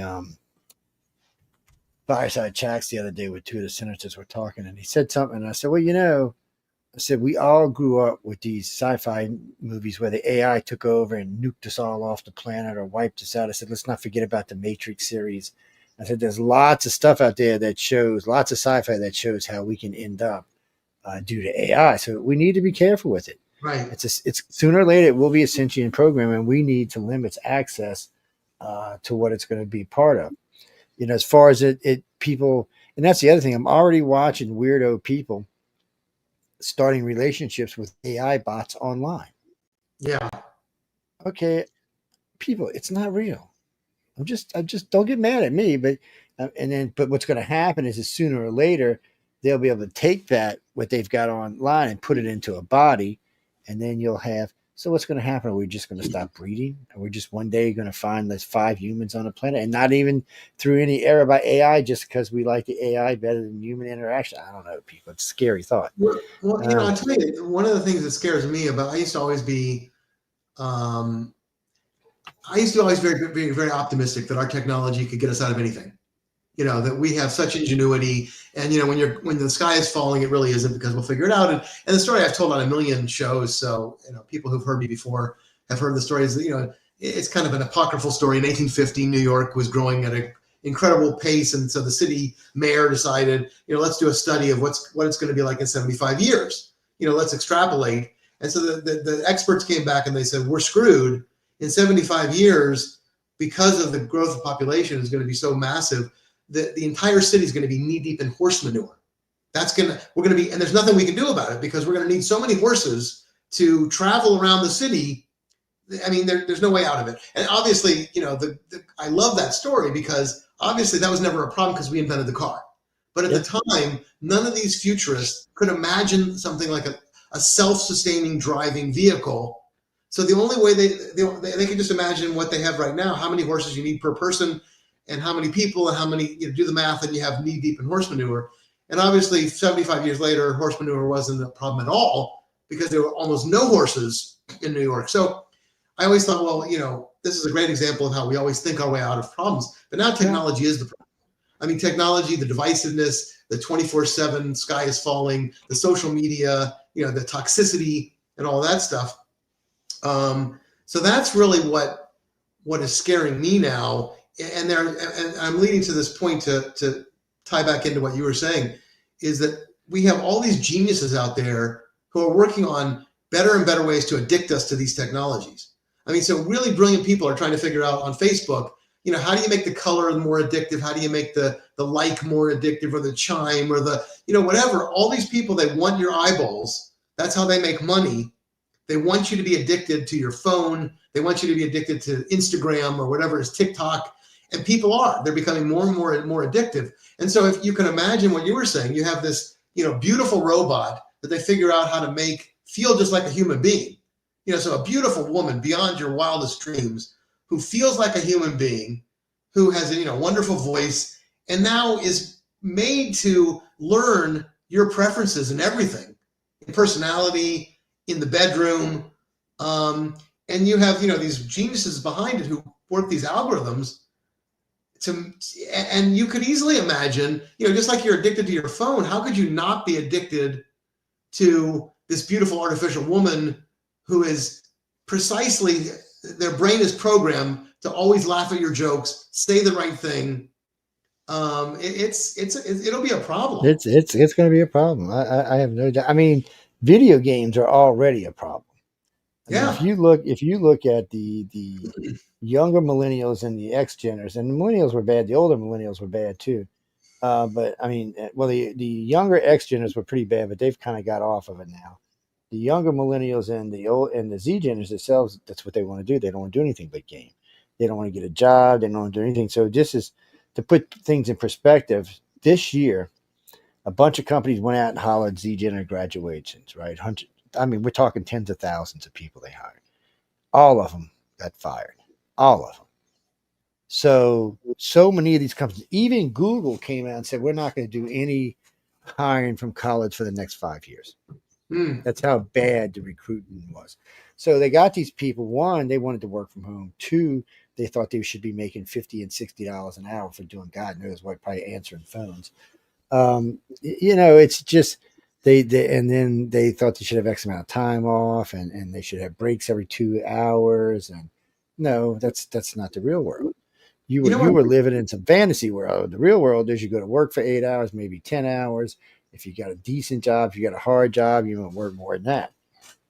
Well, what's interesting, Joe, is that that's the exact opposite. That's why we have so many psychological problems. So mental health is such a big issue right now. One of the reasons is we have too much time on our hands, a lot of people. And what people fail to realize, I studied the science of happiness a lot over my career. And one aspect of it is that leisure time is your enemy. I mean, boredom is the worst thing that can happen to a human being. When you're bored, you're anxious. You're thinking about the worst case scenario of everything. I mean, when a lion's just made a kill and is just fed and they're sunning themselves in the savannah, they don't have a care in the world. Okay, they're in the now. They're living in the moment. But a human being, no matter how good things are, if you're alone for too long, you wonder, have I saved enough for retirement in 30 years? Hey, are my stocks doing well? You're always worried about something. Okay, so the anxiety is off the charts. But when you do something that is called flow of activities, where you're really focused on it and you're concentrating, you're challenging yourself, you feel like you've accomplished something, then you're not self-conscious. You're not worried. You're focused on the task at hand. And so what people are finding is, people bitch about being at work. Oh, I wish I could have I wish I had $1 billion and I could just lay on the beach all year long. It would drive you crazy. And actually, when you analyze it, people are happiest a lot of times at work when they're doing productive things, even though they don't realize it. And they're the least happy when they have endless downtime and they don't realize it. So it's like we want the very thing that's the worst for us. Like you said, those college students who want, endless vacation, get paid, they want all this work-life balance and stuff. I mean, part of that is very important, but to some extent, I think that's why when you have a lot of time to gaze at your navel and worry about, every single problem and be anxious about everything, I think human beings are not kind of evolved for that kind of existence. And I think that's something that contributes to the mental health situation. We're gonna have to do something because it's definitely getting weird out there. I remember when I was growing up, 2 weeks vacation was a long time. Now you get 3, 5, 6, 7 weeks a year. I'm like, Jesus, what? I said, I'm working for the wrong people, man. 7, almost all the tellers I know at my bank all get 5, 6 weeks a year. I'm like, how many weeks? Plus they get like 10 days of this, and I'm like, oh my God, I own my own business. I'm gonna have to go work for somebody. I'd be better off, man. Lord have mercy. Well, I don't know where all that came from. Well, but they do studies, and I'm sure you're familiar with this. I'm positive, that people who continue working or they're mentally active after they retire, they live. It's like the studies basically show that once you stop working or you just kind of lie around, you die pretty quickly after that. Yes, you do. Yeah, I mean, you really, if you keep busy and you keep accomplishing things and challenging yourself, you have something to wake up for every day. Well, I never could sit still. I was never good at sitting still. It drives my wife crazy. She's like, I'm like, I can't, like when we're off, like this time of year, we were really busy up until COVID hit.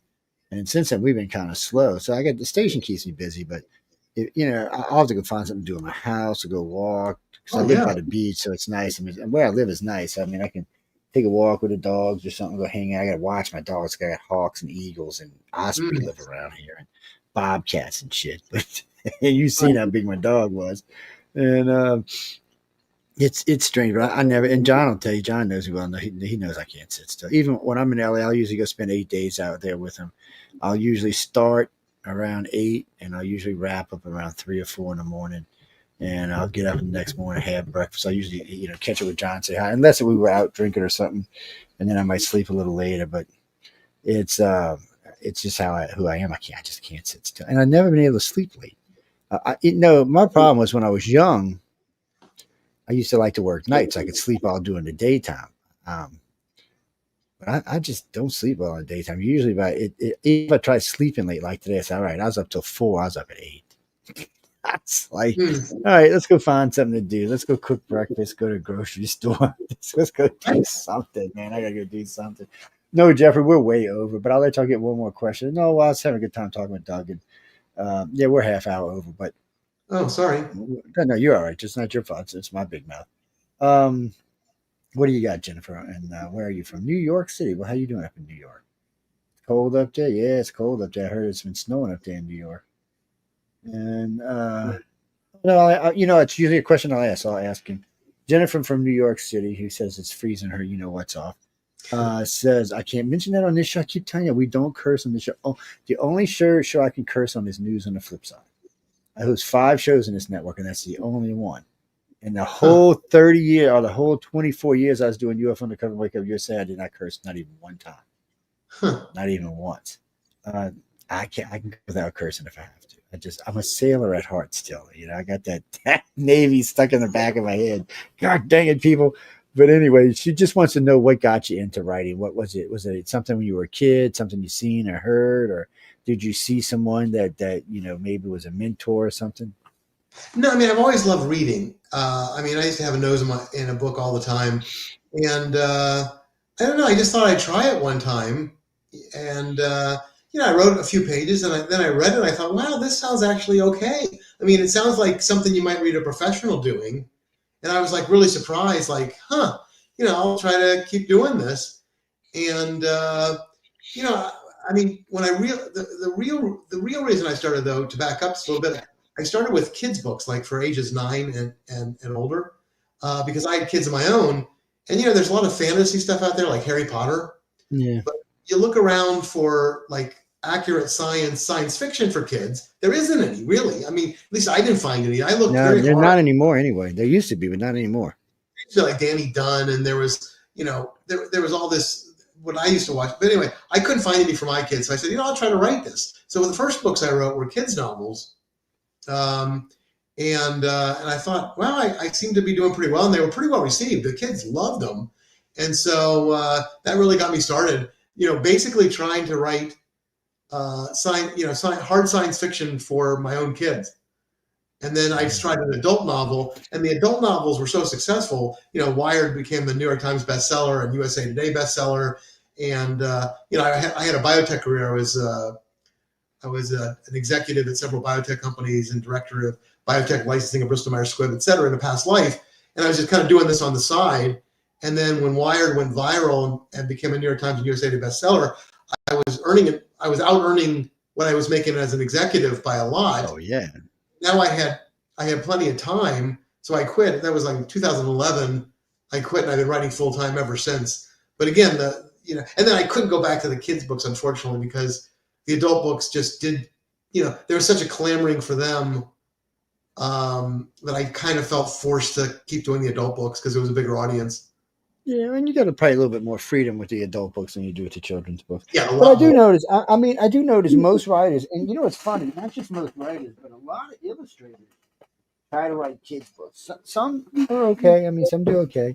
Some not so much. But it is kind of weird because when I'm interviewing illustrators, a lot of times they'll tell me, "I'd like to write a kids book." I'm like, well, okay, well, go for it.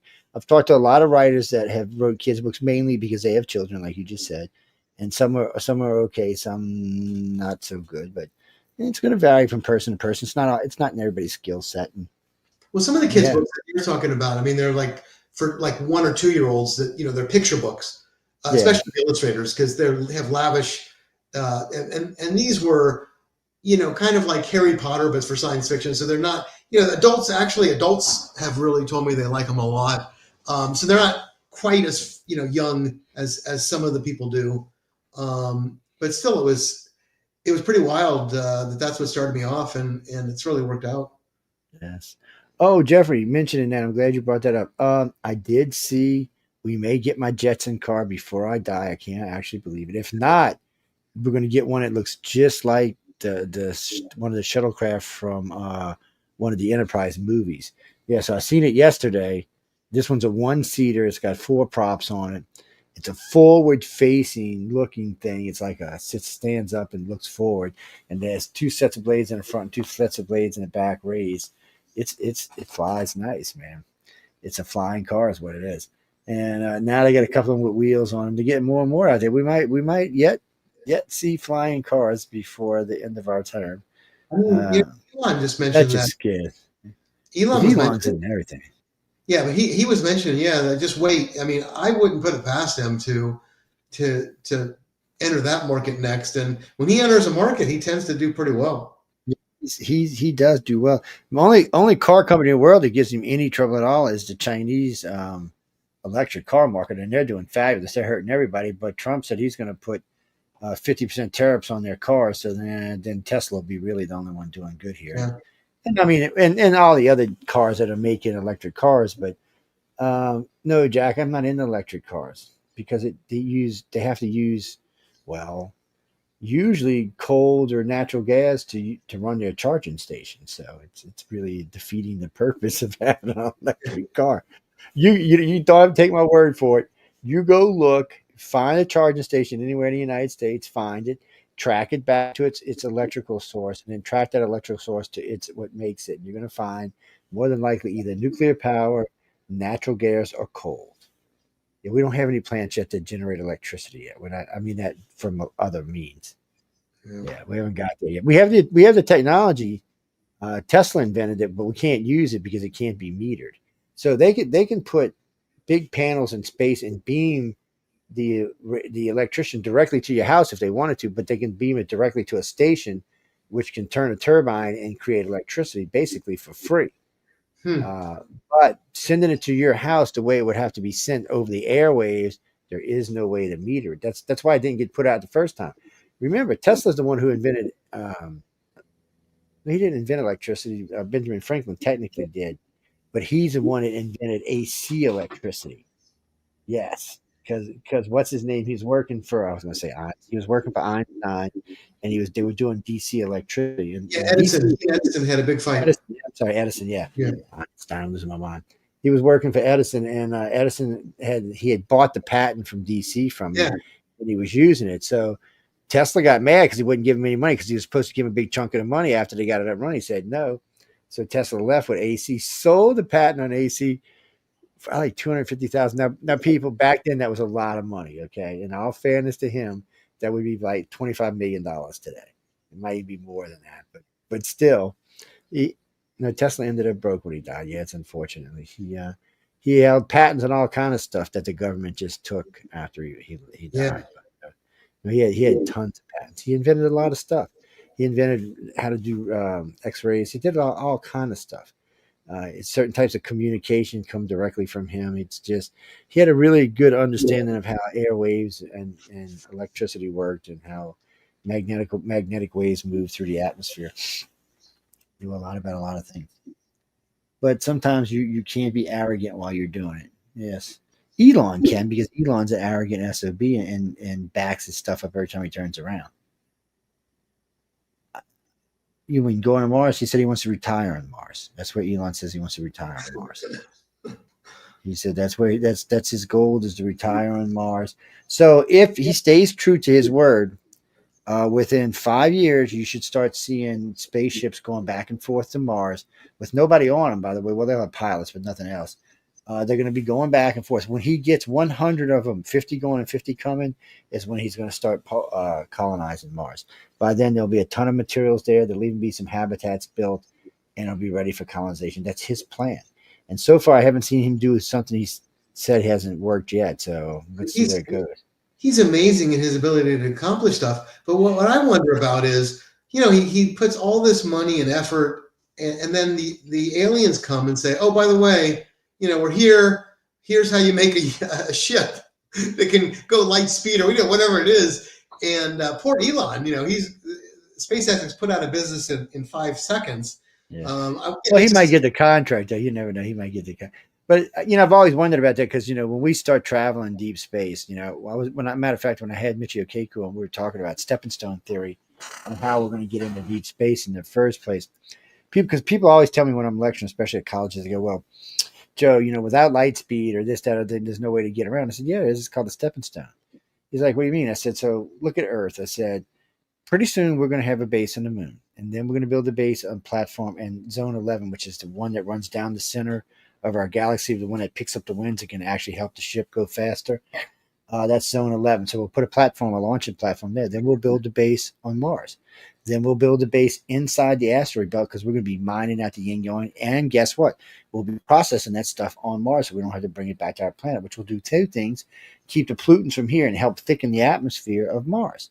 So they'll be doing that. Eventually, we'll put something out on one of the moons around Jupiter, Saturn, probably more than one. Then we'll put something out by Io. Then we'll put something in the Oort cloud. When we're to the Oort cloud, we're 1.75 light years from Proxima. And then we'll put one halfway to Proxima, and we'll only be 0.75 light years from Proxima. So if you launch from Earth and you stop on Mars and you spend 6 months there, and then you go out to Jupiter and you spend a couple of months there, and as you go through, it is a 4-year, it's a 3.75 year trip at light speed. But at half light speed, along with your stops, you can be there in 6 years and not have to be on a ship the entire time and not have to have the ship fueled the entire time, not have it full of food, because back and forth along these space stations, stuff will be moving back and forth while these other ships are moving out, going out into deep space. Once you get to Proxima, you set up a base in Proxima, the next solar system, you do the same thing. You step your way to it. Eventually, just with this theory alone, you can explore the entire galaxy in 175,000 years, which, that's a lot of time. Well, no, because we're planning on living for millions and millions of years. And if we get off world, we'll be living for billions of years. So no, that's not even any time to book it. But if you're an alien race who's already done this, that means they're all over the galaxy. They could be anywhere at any time, at any given time. They could be anywhere moving, having technology all the time. And eventually somebody will figure out how to speak faster than the speed of light. See, light speed's not going to be the problem, guys and girls. We already know that you can go faster than the speed of light thanks to light going around Jupiter. We have now seen light being accelerated around Jupiter at 1.5 times the speed of light. So the theory that you can't break light speed no longer it works. Okay, it's like in the old days, they said, "Oh, you can't do Mach 3; it'll kill you." Oh, you can't. First, they said you couldn't go faster than the speed of sound. Of course, we proved that wrong. Then they said, "Oh, you can't go faster than Mach 5, then Mach 10, then Mach 15." Well, the shuttle used to enter between Mach 27 and Mach 32. So obviously that was all total BS is what all that was. It's got a lot of the same things we think about speed of light are going to be the same things. Well, there's some shortcuts too so as a science fiction writer, being able to travel faster than the speed of light is going to be important when you write these novels. So and I try to have accurate science. So I researched the hell out of this over the years. And one of the novels I wanted to have an anti-gravity technology that could just, you could sweep a whole army up into the air, or you could crush them like tin cans if you could control gravity. And so I did a lot of research on gravity. And it turns out that, you're familiar with dark matter and dark energy. So dark energy is something scientists have discovered, like, why is the universe, expanding faster than the scientists believe that it was, by much faster than. So there's a repulsive force that they're calling dark energy. And what is a repulsive force? It's basically just anti-gravity. So if you had anti-gravity, you could use it to anchor a wormhole.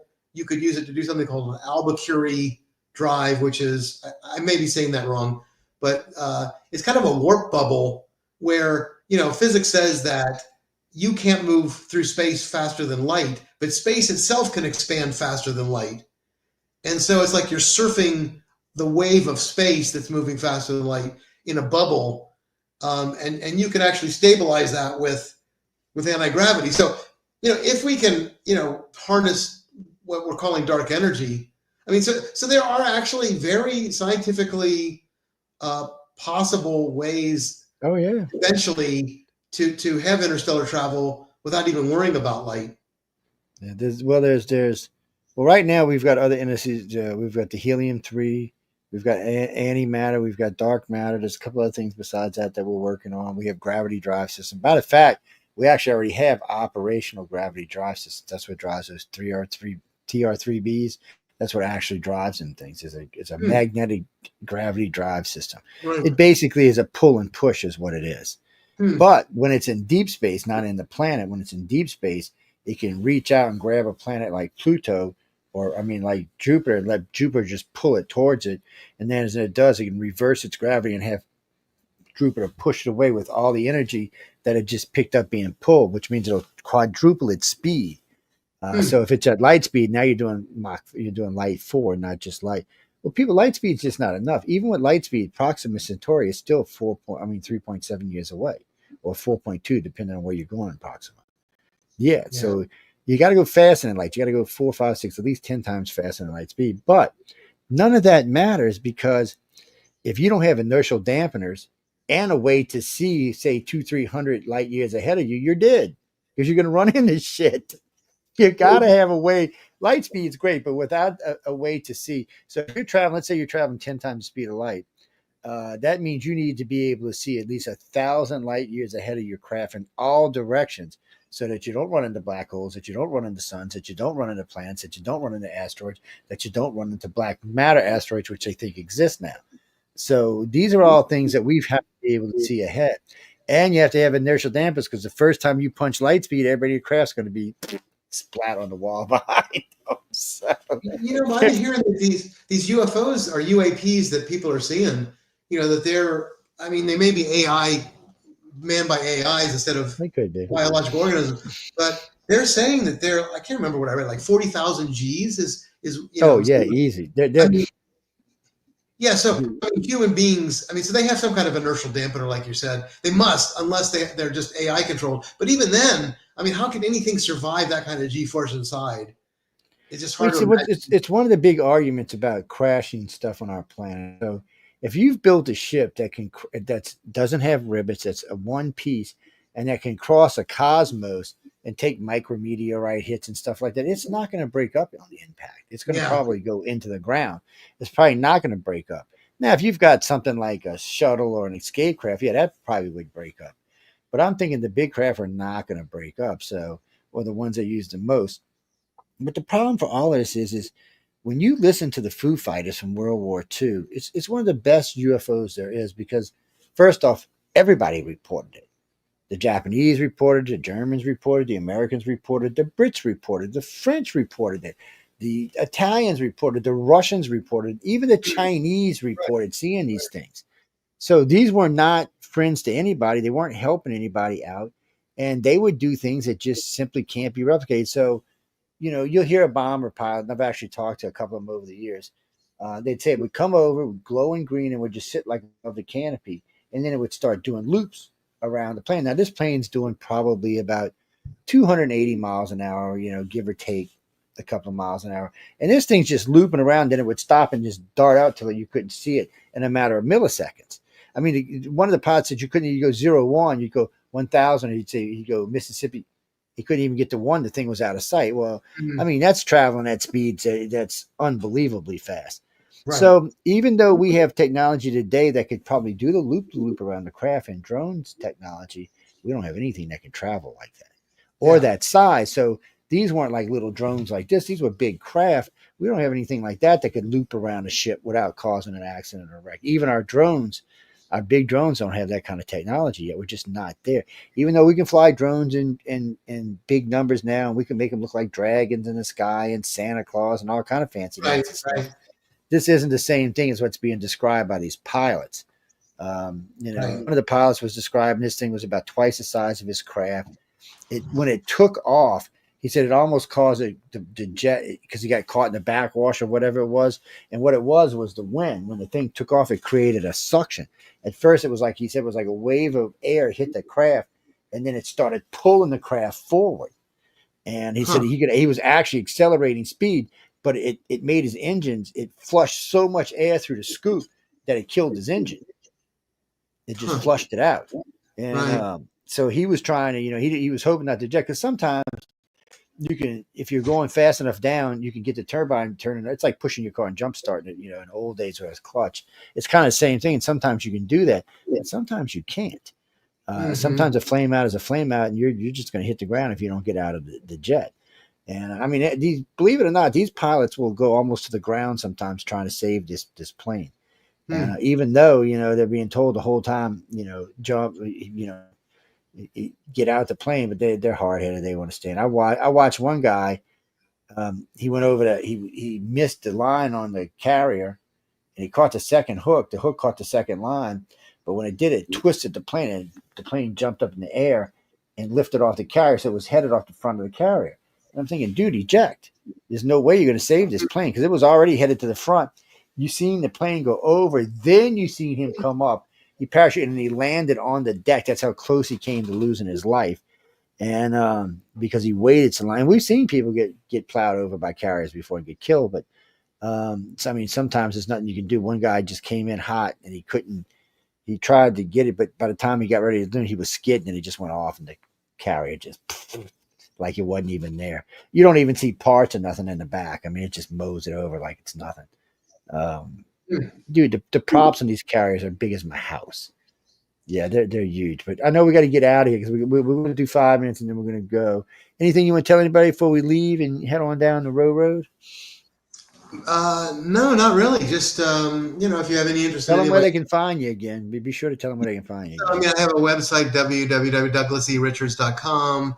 On Amazon, just look up Douglas E. Richards, or Google me just in general. I love hearing from readers. So if you read a novel and you want to write me, I have my email pasted everywhere, on Amazon, on my bio, everywhere.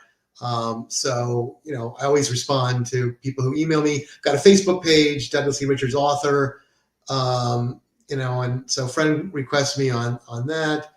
I've got a Twitter at Richards Author, which I have to admit I need to use more. I'm not really a power user of any of these things. I'm trying to get with the program here. Other than that, if you ever read anything, shoot me a note, an email, and let me know what you think. Unless you hate it, of course, then keep that to yourself. Then keep it to yourself. Well, hold on before we go. For the 25th person who hits my email, I@cox.net, we're going to give this one away. This is How to Write a Howling Good Story by Wolf Moon. Okay. So write to me. If you're the 25th writer, you'll get a copy of it. It's one of the few ones. We give away a lot of stuff during the holidays. Well, I'll have to get Douglas to send me something. But during the holidays, we give. Oh, and by the way, go buy some books, people. It's holidays. Go get some of his books. He's got good sci-fi books. I know a lot of y'all are sci-fi fans listening to this show, because I know y'all come from other shows. Go get some books, sci-fi books. What's that, Jessica? ICAR@cox.net. Number 25. This is your book right here. It's the last one I have of that one, because everything else you see up there is autographed for me personally. So I'm sorry, guys. I don't give away autographed books. No, I'm trying to redo my collection. Y'all forget I lost almost 4,000 books for Katrina. I'm back to about 1,500. Yeah, we had a big, huge Linden library. We had all kind of stuff in it: UFO stuff, paranormal stuff, just everyday weird stuff, a lot of science stuff, a lot of science fiction stuff. We just used to let people come in, and you see them little libraries in front of people's homes and all, where they have a couple of books. Well, we just had a big one with 4,000 basically, and people could come in and get them. But Katrina didn't get them all wet. My house only got this much water in it, but we were gone for 3 days. And somehow all the books absorbed the water and swole up. They swole up so bad that they popped the sides off the shelves. Wow. And it was a sad day. Every one of those books autographed, every one of them. Even the one I had that was from it was a spell book from 1482. It's a little red book about this thing about this big. It was even autographed by the author. Well, no, I wasn't alive then. How could he autograph me, doofus? If it had my name in, I would have really freaked out. It's no, we still have it, but it's not. You can't really use it anymore. Yeah, and they had all kind of wicked witch spells in there for making people be good and giving you money and stuff. Um, you know where I found it? In a local library of all places. Yes, in a local library. Wasn't even looking for that. It was just in the wrong place. I figured, oh, it must be meant to be. Yeah, I was looking for something else. Believe it, guys. In the old days, I used to use a library a lot. It was I used it for the internet sometimes. They used to, instead of going to like Blockbuster to get movies, you could rent them from the library for way cheaper. You still can actually. They still do all that stuff. Yeah, they have all kind of interesting stuff at the libraries. Yes, they do. And if you don't have a computer, it's a good place to go hang out and use a computer. Yes, well, we're talking a long time ago. I'm an old guy, so but they still do all that stuff today.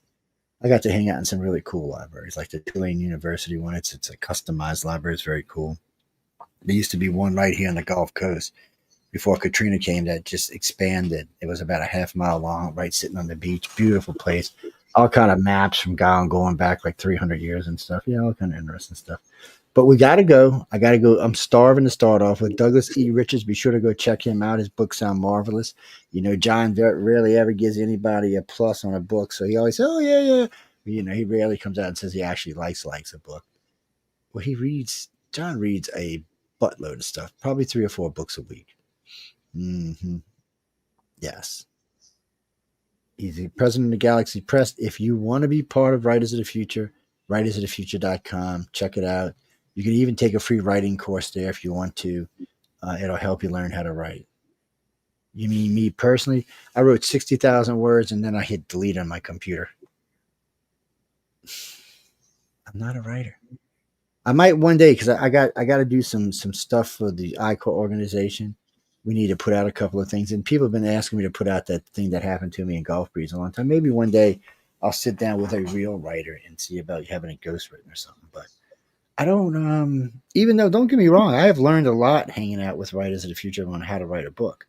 I actually understand it now and the concept and how things should work. But I don't know.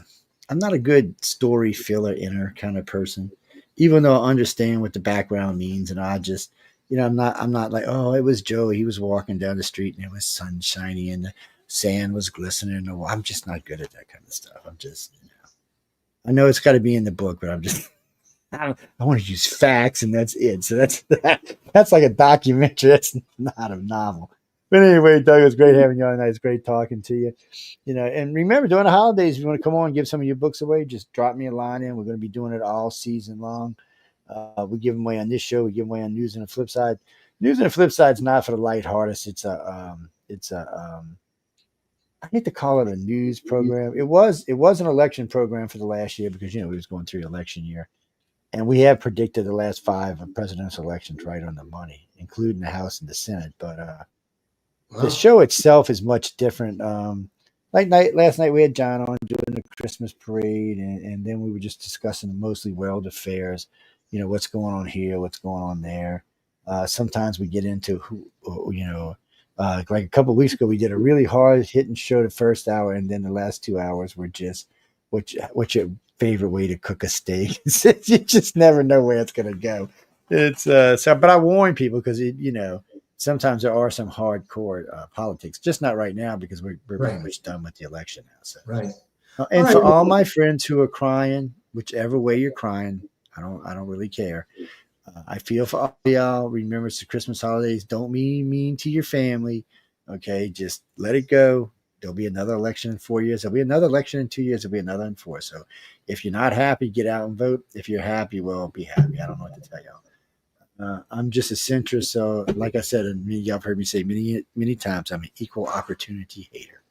On that note, Doug, again, thanks for hanging out with us tonight. Guys and girls, we got to get out of here. We went over an hour. I want to thank everyone for tuning into United Public Radio and the Authors Quill. Of course, any moans, groans, bitches, complaints, or anything else for that matter, you write to Michelle DeRoche, courtesy of MichelleDeRoche.com. Because she's the manager. She's the boss. I'm the owner. She's the boss. I tell y'all all the time, she's the boss. Yes, that's why I have her there, so I don't have to deal with all this stuff. On that note, again, thank you again for tuning in tonight, and I will see y'all. Well, I'll be back Monday with Science and Beyond, so I'll see y'all then. Good night, everybody. Hey, thanks, Joe. Bye.